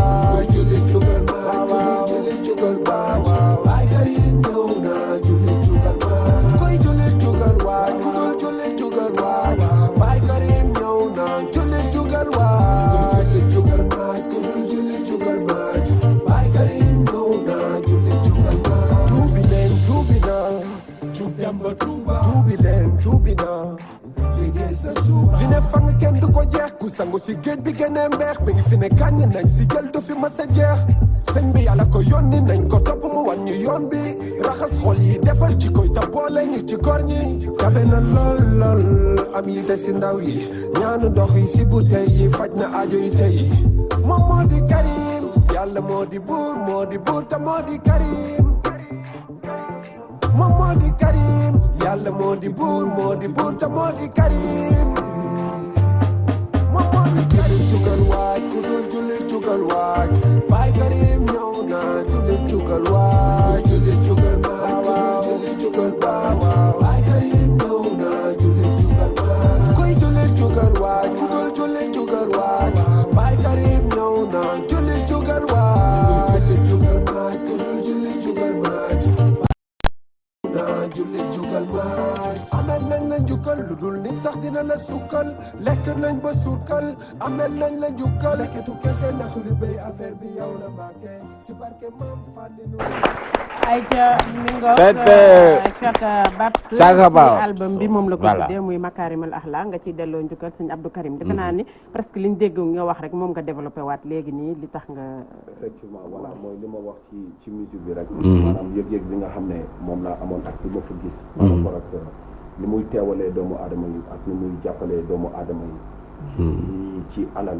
lam ñi moo tax dama koy faral di wax damay faral di dégg ñi naan kilifa diine yi maanaam alal bi ñu am xaalis bi leen ñi di jox ci wax mais bëgg naa à travers man li ma gis ci sëñ Abdou Karim Mbacké leeral lena ne que sëriñ si suñu kilifa diine yi boo ñëwoon andi milliard maleef nga teg ko seen wet non boo gëstoo dañ koy jox say morom yi nekk si ay jafe mën naa seede loolu Sëriñ Bassirou Bara Mbacké mi génn àdduna yàggul dara yal na yàlla yokk leeram noonu la doon def HLM Paris yi ak gépp xeet boo xamante ni dugg nga fa au lieu nga jox ko moom moo yëkkati la dañuy joxewaat waaw loolu moom lu wér la mën naa ko seede man musique bi nii lu tax des fois bu ma koy déglu sax man mi nga xam ne maa ko def mooy gën a def effet dafa ci am yoo xam ne dama ko wax après gis ko parce que maanaam sëñ bi man damay tëdd lu bëri daf may feeñ ci lu bëri des fois bu ma jugee mun naa ko bind bu ma ko bind après naa gis moo tax si musique bi nii maa ngi ciy wax ne dig naan amee nañ la njukkal lu dul nit sax dina la sukkal lekk nañ la sukkal amee nañ la njukkal lekk ko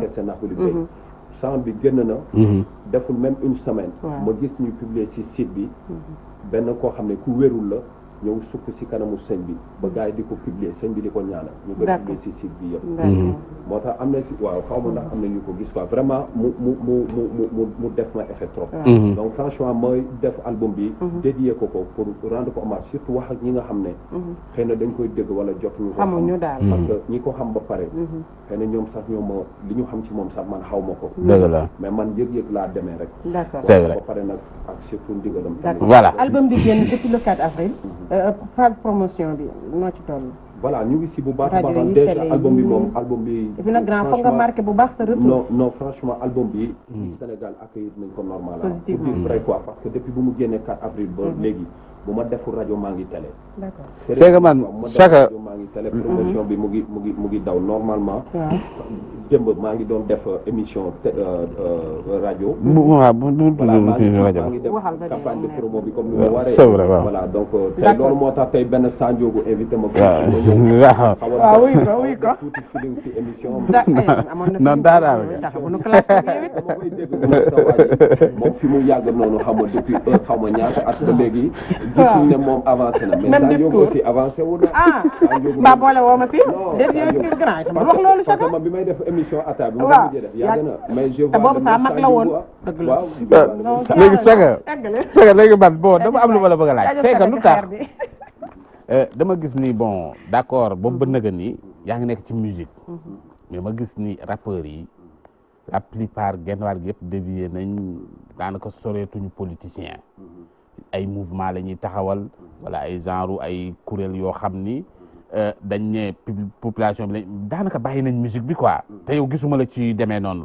lu tax loolu ci engagement yenn yi quoi. waaw xam nga choix dafa am ku ci nekk ak lu tax ngay def musique ku ci nekk ak sa yoon ñooñu ko def seen responsabilité bopp la mais ñooñu dañu ne rap dafa méngoo ak loolu non mooy li ma la wax rek ñooñu seen ak ku ci nekk ak liggéey xam nga yow nee nga man gisuloo ma ci loolu yaa ngi ma gis maa ngi liggéey sama liggéey maa ngi sama musique mais ba su dara dem loo xam ne xëy na jaral na ma taxaw def comme ñoom dinaa ko def donc man j'ai rien à leur dire kon yow fi mu toll nii lépp nice quoi dëkk bi non du ay affaire xam nga man citoyen sénégalais la waaw yore carte di def lépp di xool lu avancé loo sama réew lu askan bi soxla waaw donc foog ma suivre politique d'accord waaw mais dañ la gisul nga xam nga yow man dama la gisul ay way yu contesté yu non c'est que way yoo xam ni da ngay way nit ñi gis ni askan wi dañ ci retrouver wu quoi maanaam ci yenn yenn dénoncé yenn yi quoi man je pense que da nga war a des ci commune yow chaque bab si ngay waxal nga mën naan ma ay yow ndax musuma la gis wooyu engagement moo tax ñu xam ma non yàgg na mais yow bu bees bi ni chaque niwlu mais yow lan nga bëgg non chaque non mais ma rek yow bëti naa la ngàdd de yow Chaka new look laa la. amul niw lépp amul old nit dama ay xeer gën a taxaw ci kanam. non waxuma nga yor ay xeer. man Sanjogu xam nga lan mooy sama liggéey. lan mooy sa liggéey. artiste musicien la. waaw bu ma amee lu ma war a wax. waaw damay dem sama studio woo Baye Mike Canal 4 ne ko programme la ma benn son. parce que Chaka am na lu ma war a wax kii mi ngi ci pax mi. non dégg nga dégg nga mi ngi ci pax mi. boo may laaj ndax man am na. mais yow ay yow mais musique yow mais dañ la war a mais nëmma leen ma Chaka waaye dégg nga leen ma ko loxo ba mi ngi ci pax mi.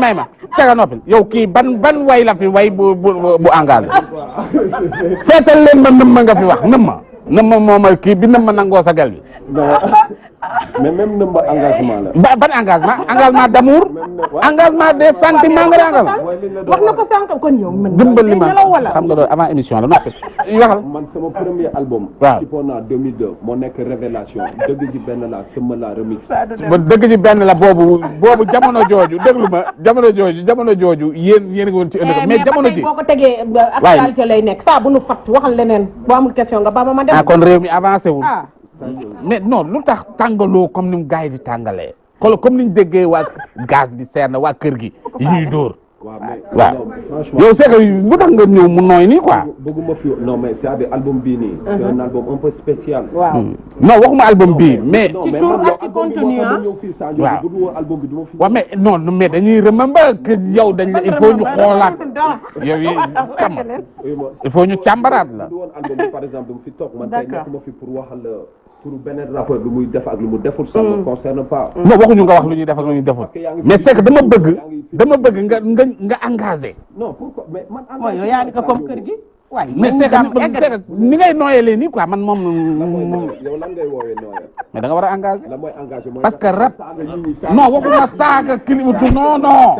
après nga ñëw delluwaat. loolu la de boo ko toppee ci foofu la jëmee. aywa kon kilifa ngay waxal. kilifa ngay wax mais kilifa nous a insulté. kilifa saaga na askan bi si affaire parrainage yi. waaw taxaw na carrément ne. mais jégalu na. non bépp sénégalais bu demul foofu. mooy ci jour vote loi parrainage bi ci c'est vrai mais nag jéggalu na quand même. non xam nga lan moo gën a garaaw. balaa ngay jéggalu. nga xam li ngay wax ba pare balaa ngay def. ok comprendre nga. donc moom moo ci dugg dinaa ko wax man j'ai pas froid aux yeux. moom il l'a fait. d'accord taxaw di traité kilifa diine de complice. mais est-ce que nekkul mer. non même boo meree. waaw nga contrôlé wu. kii sa waay ñun ñëpp am rage bugguma tourner émission bi. vers foofu. non mais foofu tamit. mais je veux dire ñun ñëpp am rage. waaw mais ci lépp loo gis rek boo koy dox da nga siy def ak teggin. d'accord mooy makarimal axlaa bi ñuy wootee. man bu may wax ak président dinaa wax ak moom ci teggin. bu may wax ak képp ku may kaas dinaa ko kaas ci teggin. loolu aussi c'est très important. donc yow. engagement bi nga bëgg mooy loolu quoi c'est-à-dire. yooyu la bëgg fitna la bëgg ñaw tey nga daj de merci waay. mooy tey dara am rek. yow dama kontaan tey nga dégg leen ma ñëw taxaw taal ay pneu. kese noo xamee. noo xamee. ñi ñu naan chaque box mooy non lan laay jooyee loolu. yow léegi man ngay wax ne man loolu dara. merci waay Seka. li may wax di ko def ci samay. di ko jàllale ci say. waaw nga wax.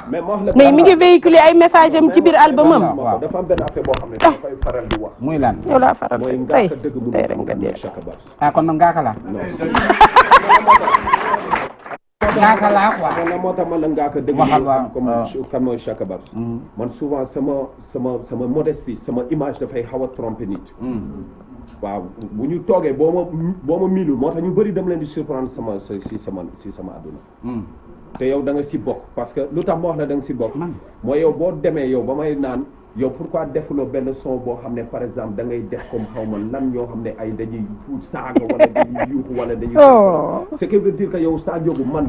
saa yaa ngi ci pax mi j'ai plus de 30 ans dans le mouvement. saa yaa ngi ci pax mi. ba léegi sama tur mu ngi existé. dëgg la ba pare yow nga may laaj. dëgg la waaye dafa xamul ba ko waaye Chaka grand merci non xamul tey nga dee de mi ngi ci pax mi xoolal may ñu dem feneen mi ngi ci pax mi may ñu dem feneen may ñu dugg ci politique bi grand Chaka dogal jërëjëf waay yow booy tey nga de yow mi xoolal li mu deewee ci Chaka la bëgg sotti yow moom yow moom booy waxam tey di nga am problème. xaw naa dee il fallait que ñu yemale ko. grand chaka merci chapeau. ñuy bëgg dee naan ko defoo dénoncé woo te kii dénoncé ba bëgg dee. dimbali ñu xamoo dara. jërëjëf bàyyi lambar gi. kii lu mu la def. ay te ñu dugg ci Babacar ndam ci Babacar Diassé. Babacar nga bokk ci AFP. AFP bokk ci benn. silence. ñii da nga yab ñii nga yab. ñu nga bokk ci AFP AFP bokk également ci Benno Bokk Yaakaar. ma bëggoon xam tuuti rek AFP yow yaa ngi ci Kër Massar yaa leen fa teewal. ba bëggoon a xam ay côté Boune Kër Massar yooyu yëpp ñu ngeen fa taxawee. parce que nag dinaa ñëw ak yow ci leneen demal. d'accord merci Betty dëgg la ñu ngi bokk ci parti bi ñu AFP. muy alliance des forces de progrès. nekk Kër Massar di militer nekk le coordinateur du parti. dëkk exactement Boune mais représenté Kër Massar yëpp. pour le parti. l'AFP se porte bien à Kër Massar. se porte bien à Kër Massar. les responsables sont là maa ngi ànd ak ñoom. ak d'autres qui ne sont pas responsables du parti aussi ñu ngi fi. nous sommes dans le conseil municipal. nous sommes dans Benno Bokk Yaakaar. lépp loo xamante ni action politique la. au niveau de Kër Massar te Benno ngànk ko AFP mu ngi ci biir. donc à Kër Massar comme dans les autres localités. on a aucun problème là-bas. waaw Pape Sagna mu ngi fi di am def liggéey bi am solo te di ko rendre hommage sax. ndax mooy président commission affaires étrangères ak l'Union africaine ci assemblée nationale. yor commission bu am njëriñ di liggéey bu rëy ci réew mi. nekk aussi un homme très loyal. derrière Moustapha Niasse ak le président Macky Sall. parti bi à Pikine. mu ngi ci def la mu ci war a def. ak ñam koy war a defal. 5 ans deful RPI noo koy tuddee. ñuy RPI. réunion politique boobu ngeen. 5 ans waaw. bari na de 5 ans béy. ah loolu la gars yi ku jëlee information xanaa Sall moo jox information bi. non du Sall sama yoon newul ci loolu. ah d'accord. bu dee am na nga ne waaw bu dee amul nga ne bii date lañ ko gëj a. non amul voilà Betty del joxe information yu claire ci télé nga ne. non moom mooy leeralal moom mooy leeral. dama foogoon sa information yëpp lëndëm. aywa AFP bi ñu gëjee réunion Pikine waaw kañ la. matul sax 1 mois. pourquoi juum nañ. non juum nañ. parce que rajo bi ñu mujj def. c'était la discussion des cartes de membres. pour lancer pour lancer gars yi au niveau de Pikine. donc la jox information bi daanu na.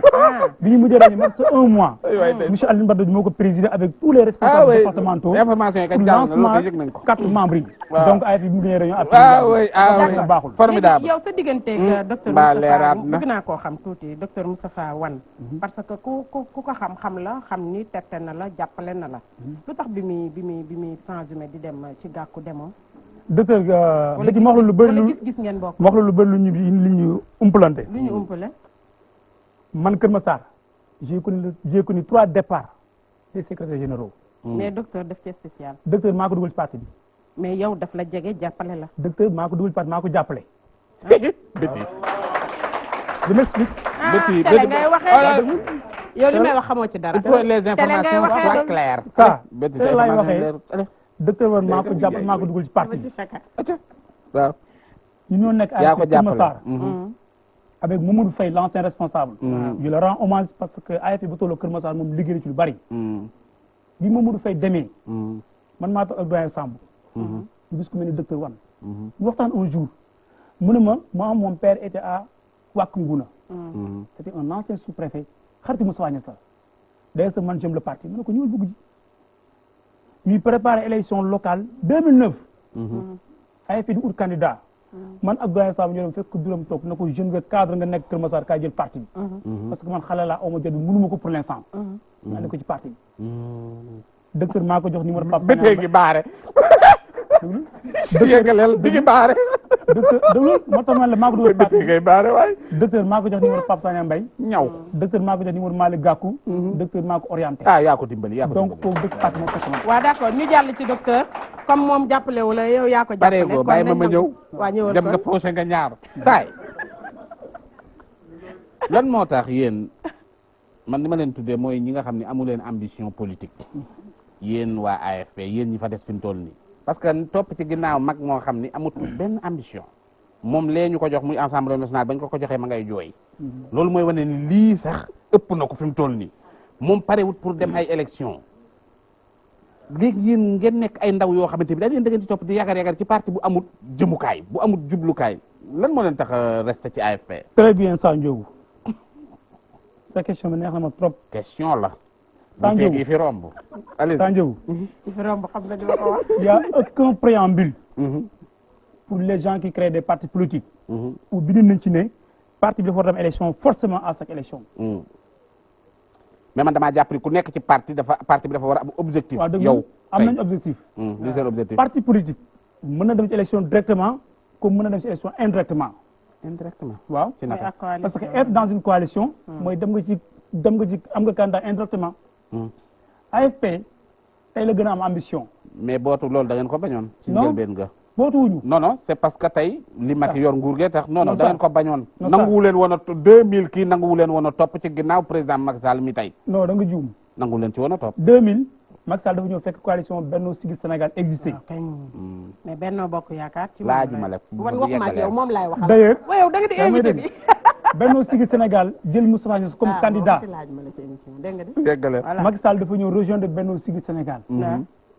Benno Siggil Sénégal milité pour candidature unique. Macky Sall moo ne candidature plurielle. waaw donc. ñun dinaa ne élection la ñu doon demee. Niasse a été très honnête. j'ai servi le pays pendant des années. élection bi moom fi dese mu yàlla joxe réew ma liggéey su ma yàlla joxe ku mu jiite ma topp ci ginnaawam.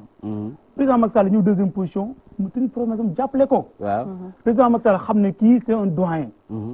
il a fait l'état yàgg na fi xam ne du état. mu ko kaay jàppale ma. mu di ko jàppale. et puis sans contrepartie. sans contrepartie. Niasse ne demande rien du tout. non demande par contre président Macky Sall moo gën a soxla sa expérience Moustapha Niasse pour mu jàppale ko ci li muy liggéey. parce que nag jombar loo ko bañ xam ne noppi gudd nañ mën naa daw. Moustapha Niasse xam nga ne c'est un homme d'état. waaw fii dans ce pays. je ne vois pas quelqu'un koo xamante ni gën na xam Moustapha Niasse état. loolu yëpp waxuñu xamul état. waaw waxuñu xamul état. mais c'est que tey Moustapha Niasse. su fekkente ne bii tey. yor na parti. parce que depuis que AFP mu taxawaay bi. ñu gis ni AFP natt am candidat. loolu moo indi départu Gakou. n'est-ce pas c'est comme Khalifa Sall tamit problème bi mu am loolu moo affaire kii moo tax dañ leen a jox gâteau ñu noppi yéen ñi nga xam ne ay ndaw ngeen lan moo tax ngeen mooy ci loolu rek war a bàyyi Moustapha Niasse. xam nga parce que waratu leen tere parce que koo xam ne amul tudd ambition. xam nga yow parti bi amul tudd. buy ma de façon très logique. waaw ma wax la rek. waaw après yaa def déduction bi ndax AFP war na am candidat. je m'explique yaa def déduction bi. boo lire conseil des ministres.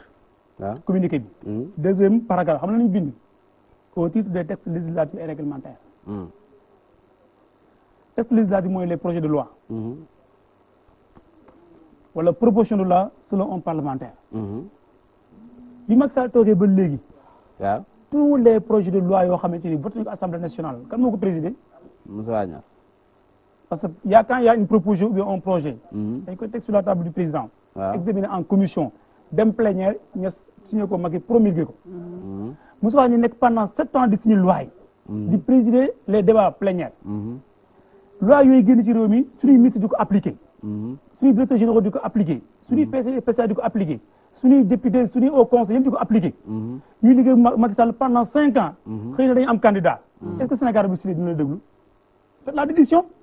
ndax Sénégal dana déglu. un Sénégal sérieux bu Moussa ñu gën a dina candidat la yow bi ko déglu yow. non mën nga ko gën a déglu. Macky mais loolu mën nga nekkul benn loo xamante ni da ngeen di sacrifier ñeneen ñi nekk ci parti bi te am avenir politique. non sacrifié wuñu leen. sacrifié leen parce que kooku tey ku am ambition politique. cela ne veut pas dire day gagner élection.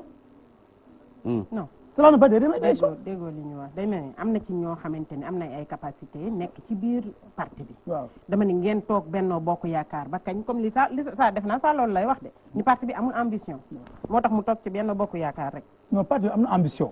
non amu leen ambition sëñ bi. non si am na ambition sax. ambition amu leen ko. parce que Benno Bokk nga nangu Yaakaar loolu. Benno Bokk parce que Yaakaar tey Macky Sall. tey Moustapha Niasse ak lu mu mën di kii. lu ko Macky Sall di jox la. mu ànd ca daadee présider ñu voté ko. n'est-ce pas waaye da nga may déglu rek Moustapha Niasse munu ci dara. defut dara Macky def lépp projet de loi bi passé parrainage bi fële la toll ne ko voté leen ko sans débat mu ne aywa sans débat ñu voté ko sans débat. quand même. non kii la rek ah. Sa Ndiogou. waaw ñun ñu ngi ci coalition Benno Bokk Yaakaar. di jàppale président Macky Sall ci engagement yi mu am. pour que Sénégal avance. parce que ambition yi ngay wax noonu. dépassé personnel. ñun AFP bu intérêt réew mi taxawee dañuy bàyyi intérêt parti bi liggéey ci intérêt réew mi. fan ngeen taxaw ci intérêt réew mi yéen. intérêt réew mi taxaw ci mooy. fan ngeen ci taxawee laa la laaj. ci taxawee mooy. waaw jàppale président Macky Sall ci chantier yi. loolu mooy intérêt réew mi. waaw parce que Macky Sall bu réussir Sénégal réussir. intérêt réew mi la si le président Macky Sall réussit. Sénégal réussit. bu dee président Macky Sall réussit ci ban côté. ci projet yi mu lancé. chantier yi mu lancé bu yàlla defee mu sotti. mais projet yi mu lancé du projet yi mu lancé. je termine projet terre bi non. je termine dafa am ñetti mbir. waa yoo xamante ni da nga ko war a xam. benn bi laa la ci wax parce que moom ma amal solo. boo nekkee borom xam-xam nekk ci réew mi ñu solo xam-xam nga toog si kër lu yàqu ñes dafa nekk borom xam-xam toog ci réew mi ñu soxla ko pour foog mu joxe contribution am. loolu moo ko bàyyi ci coalition ñes ban xam-xam la am. saa njóge ti bi nag. xam-xamu ñes yow mos nga ci xam dara. man de martu laa ko gis mu yor naan silence. yow. ñes la gën a patriote gën laa bëgg réew mi ndax naana ko lacrymogène man mi génn goo ci biti. ñes ma gën a bëgg réew mi moo gën a. ci lu wér yor xeer. ci lu wér xam nga xeer bi nga gis. waaw yow dóoruguñ la balu fetel. ñes dañ ko dóor balu fetel. bien sûr fan. en 2011 tir nañ ko balu fetel fii si xam nga yëngu ko loolu. wala boo ko yëgee nangu. waaye yow balu fetal lañ ko dóor. yow balu kaw si yi lay dañ leen dóor nga daan ay balu fetal bàyyi xool ba bàyyi xool dimbali ma nga balu fetal. déglu ma Moustapha dafa sacrifier laayam. dafa sacrifier sa jeunesse. yow nag comédien nga. tout pas d'accord pour Sénégal. yaa ngi may dégg. gisuma koo xamante ni fii tey aujourd'hui tey un homme politique woo xam ne tey xam nga am na ay moyens. su ko nekkoon de samp ndënd. leen ko wàcc leen terme campagne. waaye li mu nekkee nii dafa gën a noppale. non li mu nekkee nii intérêt réew mi la. jàppale président Macky Sall la. sàmm kàddoom la ci ku jiitu. bu demee premier tour dinaa ko jàppale. mais sey leen moo gën a noppale di ngeen nekk APR di sol marron. kii bee xam nga mënuñoo sey. nous avons un parti structuré.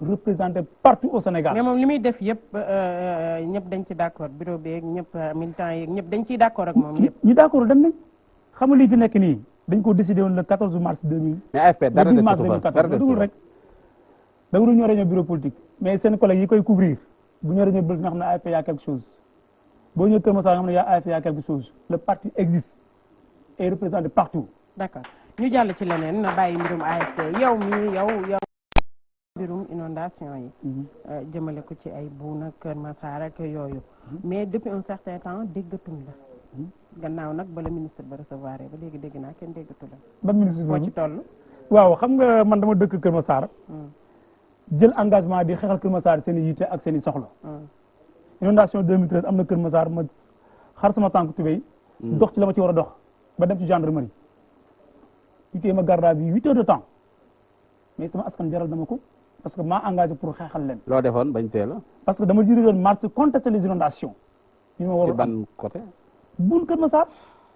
parce que bu ñu ñëwee sept semaines. conseil nga doon xeex pour ñu ériger ko en commune. bu sama waa ko ñëwee wala waa Kër Massar ñëw na ma conseil municipal nga. y a des inondations dans le quartier. sama rôle mooy mu jóg xeex wax bi inondation yi sotti. ma dajale ñu ma war a dajale ñu seet ñu war a seet génn fa ñu war a génn. wax ko fañ ko war a waxee. le ministre Diop wooñu ñu waxtaan li mu wax mu tenir ko ci bàyyi inondation yi parce que def na dinaa jël engagement mais Boune mi ngi am inondation ba léegi non pas tellement oui am na non pas tellement inondation yi ku waxal yàlla nag wàññeeku na bu baax a baax a baax man je suis à Boune xam nga kañ laa ñëw Boune 1994 taw bee wàññeeku wala dafa am lu ñu fa def taw non programme mu président Macky Sall ci canalisation yi ci la bokk parce que canalisation yi gis nañ ko loolu bokk na ci lu wàññi inondation yi lu bare waaw bi ministre waxee loolu envoyé ñu benn pompe am doole ñu jël suñu disposition pompe ndox mi avancé mais y a pas de continue la bataille mais des na ba tey léegi kon daal yow amatoo fa loo fay def kay bataille bi mooy Kër Massar nekk département non bataille bi mooy nekkin waa Kër Massar ak nekkin waa bu gën a jàppandi sur tous les plans parce que nous sommes des hommes politiques nous sommes engagés te danañ liggéey au service des populations donc bu inondation jeexee leneen des na ci éclairage public xëyu ndaw ñi élection de Kër Massar en département l'élection de Boune en commune yëpp sont des chantiers yoo xam ne dañ koy xeex parce que nous sommes des conseils municipaux pour servir les gens. d'accord voilà kon nag ginnaaw bu ñu laajee ba pare ñu bàyyi askan wi ñu daal leen di laaj ku ci nekk ak say question na woon fa woon la woon aale lañ njëkkee woon laaj yi ak Cheikh Diop ñu xool ay laaja Cheikh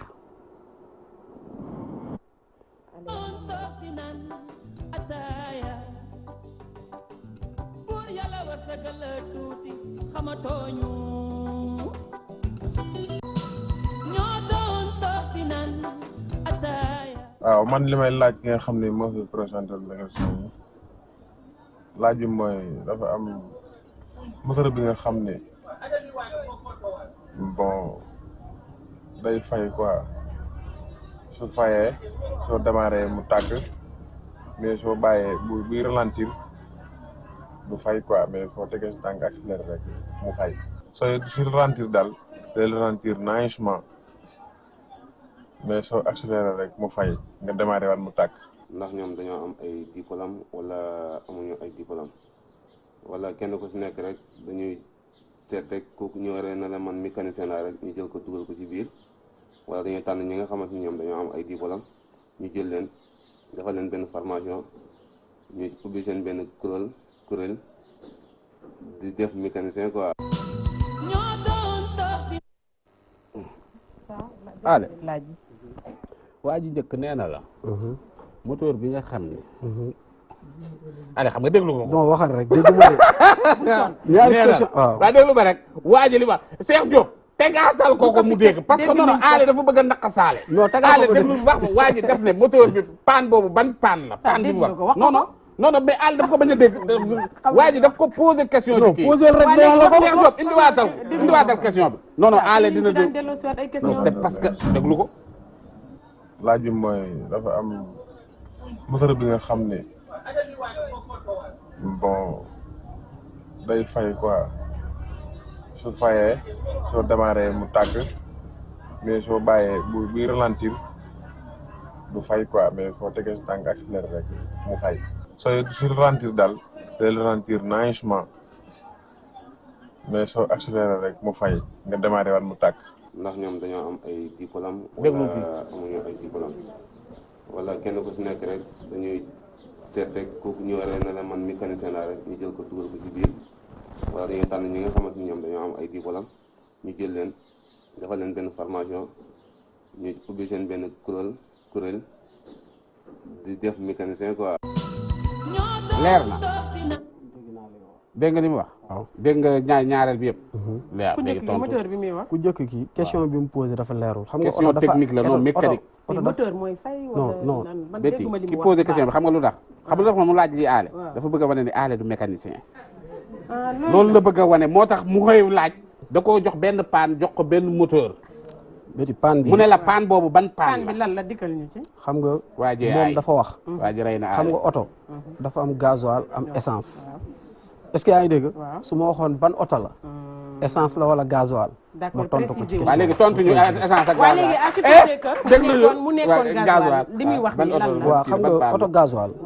ci li mu wax nii lu bari da koy def pompe injection rek da koy def. d'accord da ngay bàyyi muy ralentir nga accélérer mu. mooy gasoil. waaw mais bu nekkee essence. est-ce que yaa ngi dégg non man Ali jazi si liste la. jazi oto gasoil rek laay liggéey. diesel rek nga xam. soo demee nii sama atelier moo ko xere boo demee nii sama atelier.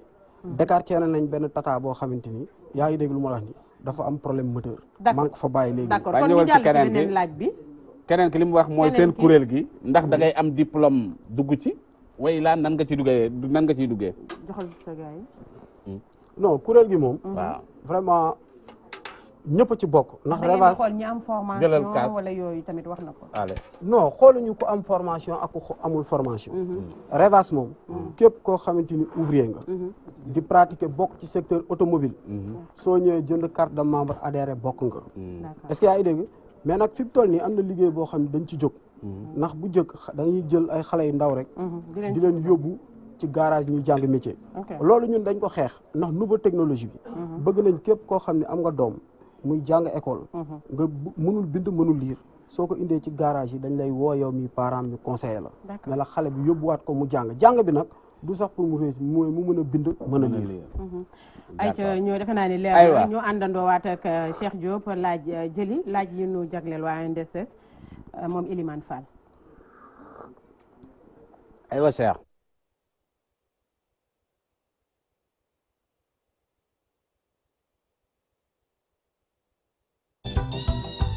mooy dafa am fu ma dégg ñoom ñuy wax ne seen diplôme maanaam NDSS seen diplôme yi bi ñu fonction publique dañ koy considérer comme BFM plus 3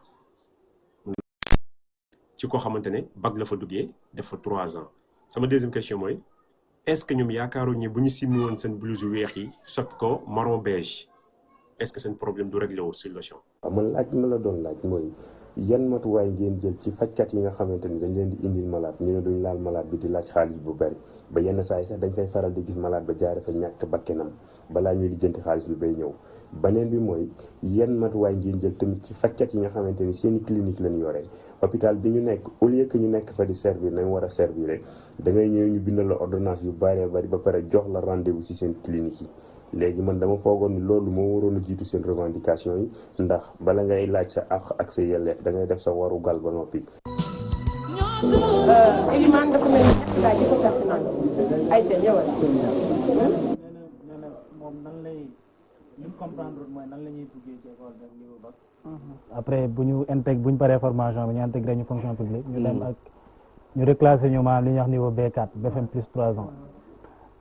loolu mooy li ma daan wax sànq xam nga école bi li ko régir décret la dañ ne ñaari décret bu ñu dajee bi nga xam ne moom moo mujjee génn boobu moom mooy supprimer bu jiitu bi n'est-ce pas donc li nga xam ne moo régiroon école bi mooy décret boo xam ne dafay former ay agents ci niveau BFM plus 3 ans mais par la suite dafa am décret boo xam ne dafa génn bu relever niveau formation bi jëlee ko ci BFM yóbbu ko ci bac léegi problème bi mooy xam nga mesure buñ ko lancé dafa war a am loo xam ne moom mooy applicabilité bi applicabilité boobu noonu moom moo des loolu moo tax tey ki nga xam ne moo nekk NDSS bu fay génn bac la fay duggee mais au lieu mu avancer def un nivellement vers le haut dafa mel ni ku ñuy naan dañ lay rétrograder tu fais un nivellement vers le bas te loolu li ko waral mooy amul application système LM parce que li muy wax ni LMD rek moo ko mën régler. D'accord. N'est-ce pas donc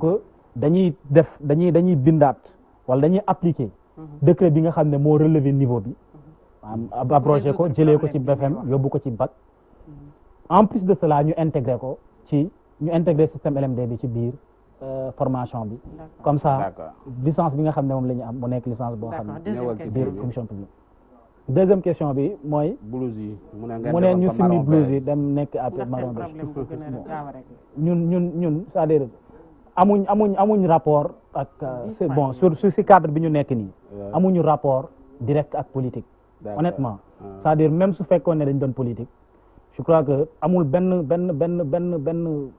sens ñu mele ko ak problème yi nga xam ne c'est typiquement d'ordre un peu générationnel non amul coloration politique bon troisième bi mu ngi wax ci cadre maam assistance dans les hôpitaux bon loolu nit la xam nga man quand biñ ma di formation bi ma nekk dañ ma ne li nga xam ne moo gën a fondamental ci sama liggéey mooy accueil malade maanaam ki nga xam ne ñëw na pour faju kooku dafa am ay jafe-jafe yow mi nga xam ne yaa koy faj dafa am taxawaay boo xam ne moom nga war a taxawee ba mën nga ko faj ci lu dul coonoom rek maanaam coono mën nga ko faj ci lu dul jox ko garab mën nga ko faj rien que ci wax ji nga xam ne moom ngay wax ak moom donc loolu képp koo xam ne day formation sanitaire jàngal nañ la ko léegi nag bu fekkee dañ la jàngal nga dem ci hôpital parce que ay raisons yoo xam ne dañ personnel nga def B mënuloo ko formaliser wax ne ñëpp noonu lañ mel c'est vrai li muy wax ñun on est dañuy dem ci hôpitaux yi dinañuy daj mais nit ñi loolu problème nit la en plus ce n'est pas de notre ressort c'est-à-dire ñun ay ndongo daara lañ ñun li nga xam ne moo ñu concerné mooy formation bi nga xam ne mais xam naa day bëgg laaj ndax ci seen formation yooyu yëpp dinañ leen ci sensibiliser moo tax ma ne la pilier bi nga xam ne dafa fondamental mooy l'accueil d'accord donc loolu dañ la koy beneen bu am importance xam naa boobu nga tëb bi mu ne médecins yi nga xam ne da nga leen di fekk ci structure yi nga xamante ne officiel lañ fa ñu dul la laal jox la rendez-vous ci seen clinique waaw loolu tamit loolu je crois que c'est un problème boo xam ne c'est l'État qui doit régler ça parce que ñun nekkuñ ci disposition wu régler loolu li ma xam mooy hôpital li nga xam ne mooy rôle am mooy prendre en charge les malades peut-être que yenn saa yi les circonstances dañuy laaj ñoom ñooy obligé peut-être agents yi nga xam ne ñoo koy def ñu yóbbu leen seen clinique parce que tey boo waree def séance dialyse par exemple nga dem da ngay dem Dantec nga dem tu dois le faire da nga ko war a def daar da nga ko war a def à l'urgence nga dem fekk fa blogu 30 personnes yu mel ni yow war ko def. peut-être que circonstance te yow mënoo def attente wala loolu sax peut-être c'est pas un bon exemple. mais par exemple koo xam dafa war a def intervention dafa war a def opération. bu demee hôpital dañ koy fixer un rendez-vous c'est-à-dire am na loo xam ne dañ la koy fixer c'est-à-dire bu ñu la ko fixelee échéance bi ñu la koy fixer mën na la bañ a arranger. donc médecin bi moo lay proposer que ne mën nañ def intervention ci clinique mais bu boobaa da ngay fay. d'accord donc loolu nekkul question boo xam ne ñun ñoo koy régler. c'est bon c'est-à-dire nekkuñ tamit ci disposition wu justifier état yooyu noonu mais li may wax mooy état bi moom moo am mission régalienne moom mooy réguler cadre yu mel. d'accord mu jàllaat régie àndandoog Cheikh Diop ba tey Chaka Babs Ibrahima Keita moom mu ñu xool laaj yi ñu ko laaj. aywa. la moo tax yéen rappeurs yi yéen mënu leen noonu naturel quoi à chaque fois yéen dama gis ni aussi xam nga tànk takku leen seen aussi xam nga wàcce woo leen tubay rek yéen rabu leen quoi pour man nit ki mën nga naturel tey rap lu nit ñi di déglu quoi man xaw ma rappeur nga xaw ma reggae man nga quoi jaaxal na ma trop quoi bëggoon naa xam nga xamoon ma ban façon rap ngay def quoi te bu ma seen aussi xam nga nga naturel quoi aussi. Chaka Babs. waaw Chaka ma ngoog. mais sama waa ji man moom laa. foog na moom moo naturelul sax quoi. Chaka. kii dafa li mu wax dëgg la. non parce que kii man comprendre ma sax. yow jël nga takk ko ay chaîne ak affaire yooyu. lu dane pourquoi rappeurs yi mënuñoo naturel ñëpp la wax. non mais je veux dire gars yi naturel lañu c'est-à-dire li ñuy def. culture la quoi en fait non mais déglu ma wax la li ñuy def. culture la. bi muy doog a jug dafa am benn concept boo xam ne moo tax mu jug. dafa mel ni tey boo naroon football loo El Hadj Diouf si terrain.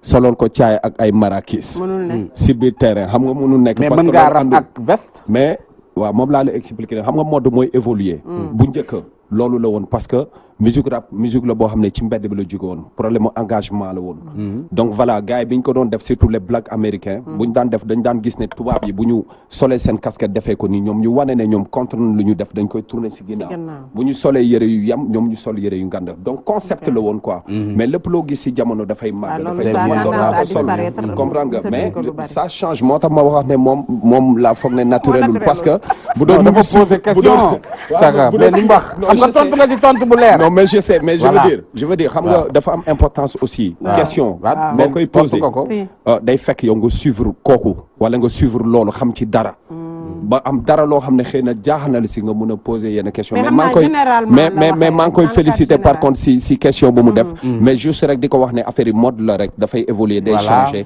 waaw bu njëkk ay jëng rek laa doon sol et tout tey permettre ma koy sol parce que sama âge et tout ça donc da ngay màgg lu bëri di changer mais am na génération bu si toll bon solo moom li c'est important mooy mu correct c'est tout quoi li si des moom ay détails la kon nag leer na ñu jëli nag suñu dernier laaj bi léegi kii lañ ko jagleel Babacar Diassé Cheikh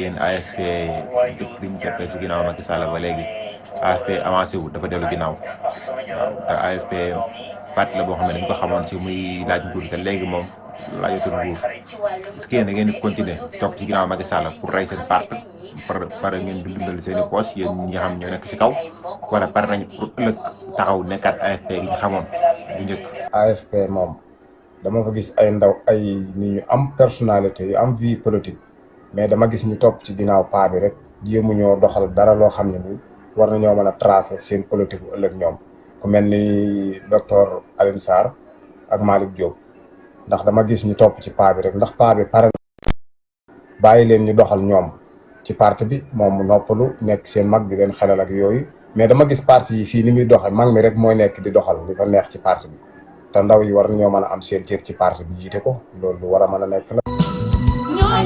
aywa Babacar laaj yaa ngoog. yaakaar naa njëkk a wax nee ne lu tax AFP topp ci ginnaaw Macky Sall rek. dafa seet ni ba ngeen ànd ak président Macky ba léegi da ngeen dellu gannaaw. dañu dellu ginnaaw loolu moom gis-gisam la. waaw gis-gisam la nañu dellu ginnaaw de. ñun bi ñu ànd ak Macky Sall ba léegi ñu ngi liggéey. ñu coalition. xam nga un parti politique bu libre moom kenn.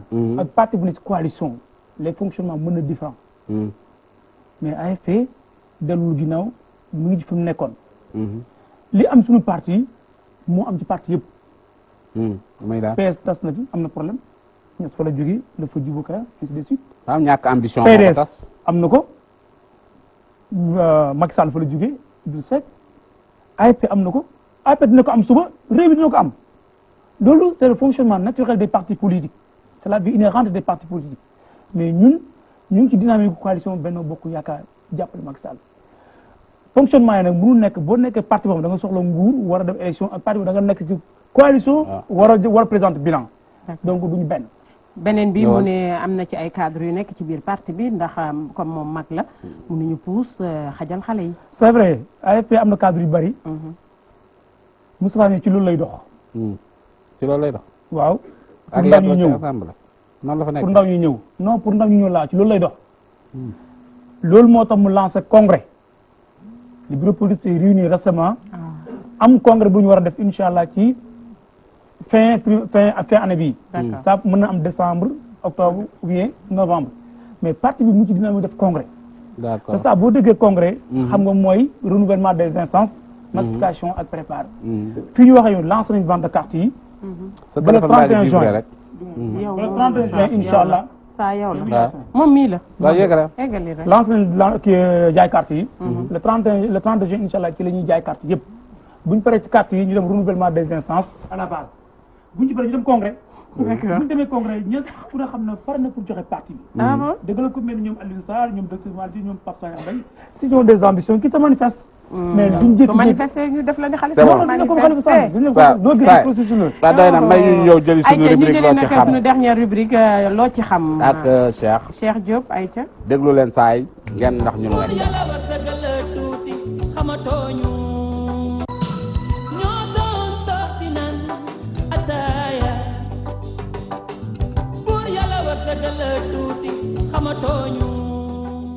njiitu réew mi Macky Sall mi woote waxtaan ci pétrole ak gaz bi ku jéeg politique bi fippu ne xel xalaatu ko ndax wóolu wuñ ko daal di fàttali ne ana juróomi at yim fi diggee woon faf def juróom-ñaari at waxoon na fi ne adduna du neex mukk ba mu fal rakkam ci décret tey daal dina fal rakkam Alioune Sall ci ab décret ci bopp caisse de dépôt et de consignation opposition bi ne jóge na fa daal di taxawal parrainage mi jàll ci assemblée nationale tey njiitu réew mi Macky Sall woote penco ci pétrole beeg gaz bi ndax ndaje gi ni mel opposition bi gantal comme déet may laaj lu ngeen ci xam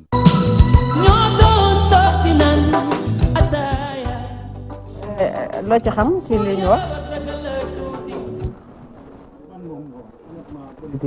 non citoyen woote waxtaan waaw bon yaa ngi si réew mi doxee man sama gis-gis ci daje bi c'est venu un peu tard parce que quand même il y a eu plusieurs interpellations yoo xam ne borom xam-xam ñoo ko def ku mel ni Ousmane Sonko bind na livre di dénoncer mauvaise gestion yi exploitation yi pétrole bi donc pendant ce temps-là amul woon benn suivi par rapport ak revendication yi le Sénégalais lambda également il se posait tout le temps des questions par rapport ak ndax lii dëgg la wala du dëgg donc ils avaient tout le temps pour le faire maintenant su fekkee ne c'est pour éclairer c'est lanterne na parce que ñun jot nañoo lire livre Ousmane Sonko bi xam nañ ne bon li ci niru dëgg daal bari na su fekkee nag pour leeral lanterne yi la man honnêtement su ma doon opposition peut-être dinaa répondre sinon ñi nga xam ne répondre uñ tamit certainement fi ñu koy wéer mooy c'est venu un peu tard quoi et que tamit koo xam ne du sàmm wante kàddoom boo toogee ak moom peut-être da ngay xalaat ne lam lay wax tamit du doon lu mu gëm daal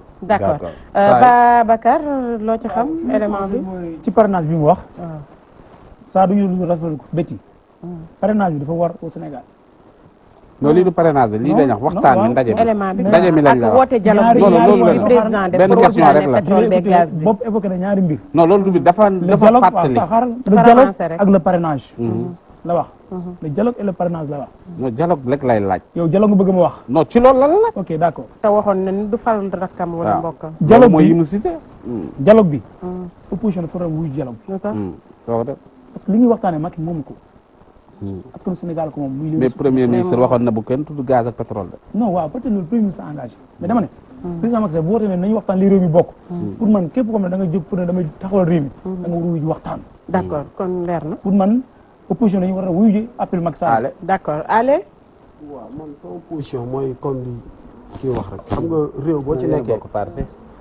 dara tardé wul est-ce que yaa ngi dégg waxtaan si la lépp non waxtaan si la lépp xaj ñoom dañu yor ambition yor réew mi ëllëg lañ fay wax nañ dem pour xam ko. d'accord yaa ngi dégg man daal bu ma leen doon digal mooy. lépp lu ñu woote. nañu dem quoi ndax ñoom yore nañ. ambition kon daal yow pour yow dialogue bi nañ wuy. waaw lépp lu ñu la woo ci yéen demal ko Chaka. politique ak politiciens yi sax franchement citoyen la mais c'est vrai mais xam nga dafa am loo xam ne chaque fois dama koy faral di wax si politiciens yi ñoom ñëpp ku ci jàkkaarloog yow wax rek nga daanu man sama waa ji sax daf ma yéem kii boo ma lee tey bu bëggoon nekk président ma jox ko carte Babacar parce que waaw ñoom ñëpp ils te disent la même chose quoi xam nga te benn instant yi après bon du am suivi man juste rek di leen wax rek lenn muy ñëpp politiciens yëpp laay wax dafa am loo xam ne sénégalais daf ko war a bàyyi xel et puis di si dox quoi mooy ku si nekk nga jub d'accord sàmm sa kàddu sàmm sa kàddu te buñ nee jub rek mooy sàmm sa kàddu loolu je pense que buñ ko defee rek avancement dina am d'accord tàggatoo waale non Chaka dañ bëggoon mu may ñu benn kii mais Chaka après benn yow yaay mujj tàggatoo ay ca looy tàggatoo looy waxaat nguur gi maa ngi bon nguur gi président la koy waxaat bon ministre de la santé bi ñu ngi am yaakaar que ni te dina sensible ci question bi parce que c'est tellement fondamental et que question la boo xam ne dafa laal avenir ay nit ñu bari ñoo xam ne sénégalais lañ ñenn ñi duñu sénégalais ñoo xam ne père de famille lañ et cetera donc c'est un peu bëgg am des études beaucoup plus poussées donc dina baax ba pare tamit question de logique également parce que ci ñun am na ñoo xam ne étranger lañ dañoo quitter seen pays amoon confiance Sénégal buñ leen délivrer un diplôme ce diplôme là ne leur sert pas dans leur pays loolu escroquerie la tudd donc ñu ngi wax ne na sensible par rapport à question bi maa ngi remercier également ñi nga xam ne ñëw naa ak ànd ak ñoom di remercier également ñi nga xam ne seq naa plateau bi ak ñoom di jàpp ne tamit waxtaan yi nga xam ne waxtaan nañ ko fi amaana dina ñu ngi ñaan yàlla bu jëriñ askan bi en tout cas di nuyu également sama boutiquier bi sama copain la quoi moom moo def vidéo publication bi mooy Jamboy mu ngi dëkk suñu koñ foofu noonu d'accord di nuyu ñëpp Babacar looy tàggatoo mooy d'abord remercier ñi ma àndal ñi ñëpp waa Kër Massar waa Pikine waa Malika franchement je suis content seen déplacement bi ndax Kër Massar sori na trop tey ajjuma la xam nañu bàyyi seen yitte awma seen fay maa leen di gërëm di leen sant li ma ci teg mooy ñun AFP parti politique lañ am ambition pour jël réew mi mais à des moments fi ñu toll nii ñu ngi préparer benn congrès pour renouvellement des structures buñ ci paree incha allah dinañ defar suñu parti bu ñu jàppale président Macky Sall ba un second mandat 2024 ñu ngi ñaanal fekk ñu fi incha allah parti aura un candidat en 2024 pour gouverner le Sénégal. c'est clair ayca allez loo ciy xam. di leen remercier vraiment fii waxtaan ak yéen rek suñu génnee solution am loolu moo waral man moo tax damay sawar seen plateau di remercier ñi ma àndal ak président région yëpp ak ñi ma fekk si plateau bi di dellu di wax président de la république lépp loo xamante ni waxoon nañu ko mooy terrain yooyu ma la doon wax yëpp jotaguñ ci dara na ko wax ay ministre am ñu taxaw ci 50 hectares yi mu wax ni moom lay joxe jam ñaajo mooy régler solution ouvrier yëpp foofu la ko nit ñi di xaar yaa ngi dégg vraiment lu mu ci mën a def na ko def ndax sénégalais yi la ko defal di sant ñëpp nag di gërëm ñëpp quoi d'accord lan mooy le département de Kër Massar saa dimbali ma loolu revendication la Kër Massar ñu ngi ñaan département ñu ngi koy lancé président Macky Sall waxoon na ko ba mu ñëwee Kër Massar franchement bëgg nañ Kër Massar nekk département en 2020 département bu parce que waaw ngir yàlla ma tàggatoo ñu ngi remercier bu baax a baax invité yi remercier assistance beeg téléspectateurs yi toogoon di teewlu seen émission ataaya niki aljuma ju nekk ci waxtu yi di remercier nag bu baax Fatmata Sey Ndiir ci foulard bi ak ci maquillage bi Astou Ndiaye de Robe Couture Cambérène 2 ci robe bi merci beaucoup à toi Moussa Ndiaye également ñu ngi koy remercier leen ñaanal loxo yi gën a wér ñuy gërëm bu baax ki nga xam ne moom la ñuy wax top ci montage bi ak ki nga xam ni moom la ñuy wax barak ñu ngi kontaan ci moom mais aussi tamit di gërëm bu baax Isaaxa ak ki nga xam ne moom la ñuy wax Babacar Cheikh Diop mi nga xamante ni bi moo réalisé émission bi ñu ngi koy sant di ko gërëm di am ci moom mbégte kontaante moom Cheikh Diop waaye tamit di gërëm waa groupe Ataaya ci seen taxawaay WhatsApp di am ci ñoom mbégte kontaante Baara ak ñoom El Hadj ak ñoom ñëpp ñu ngi leen di gërëm Chaka Babs waaw di tàggoo xam nga di vraiment remercier ñi nga xam ne ñoo ma gunge si staff Canal 4 production xam nga sama brother Baye Mike ñëpp ku lim jum en tout cas ñi fi tayu yëpp di ma jàppale ci liggéey bi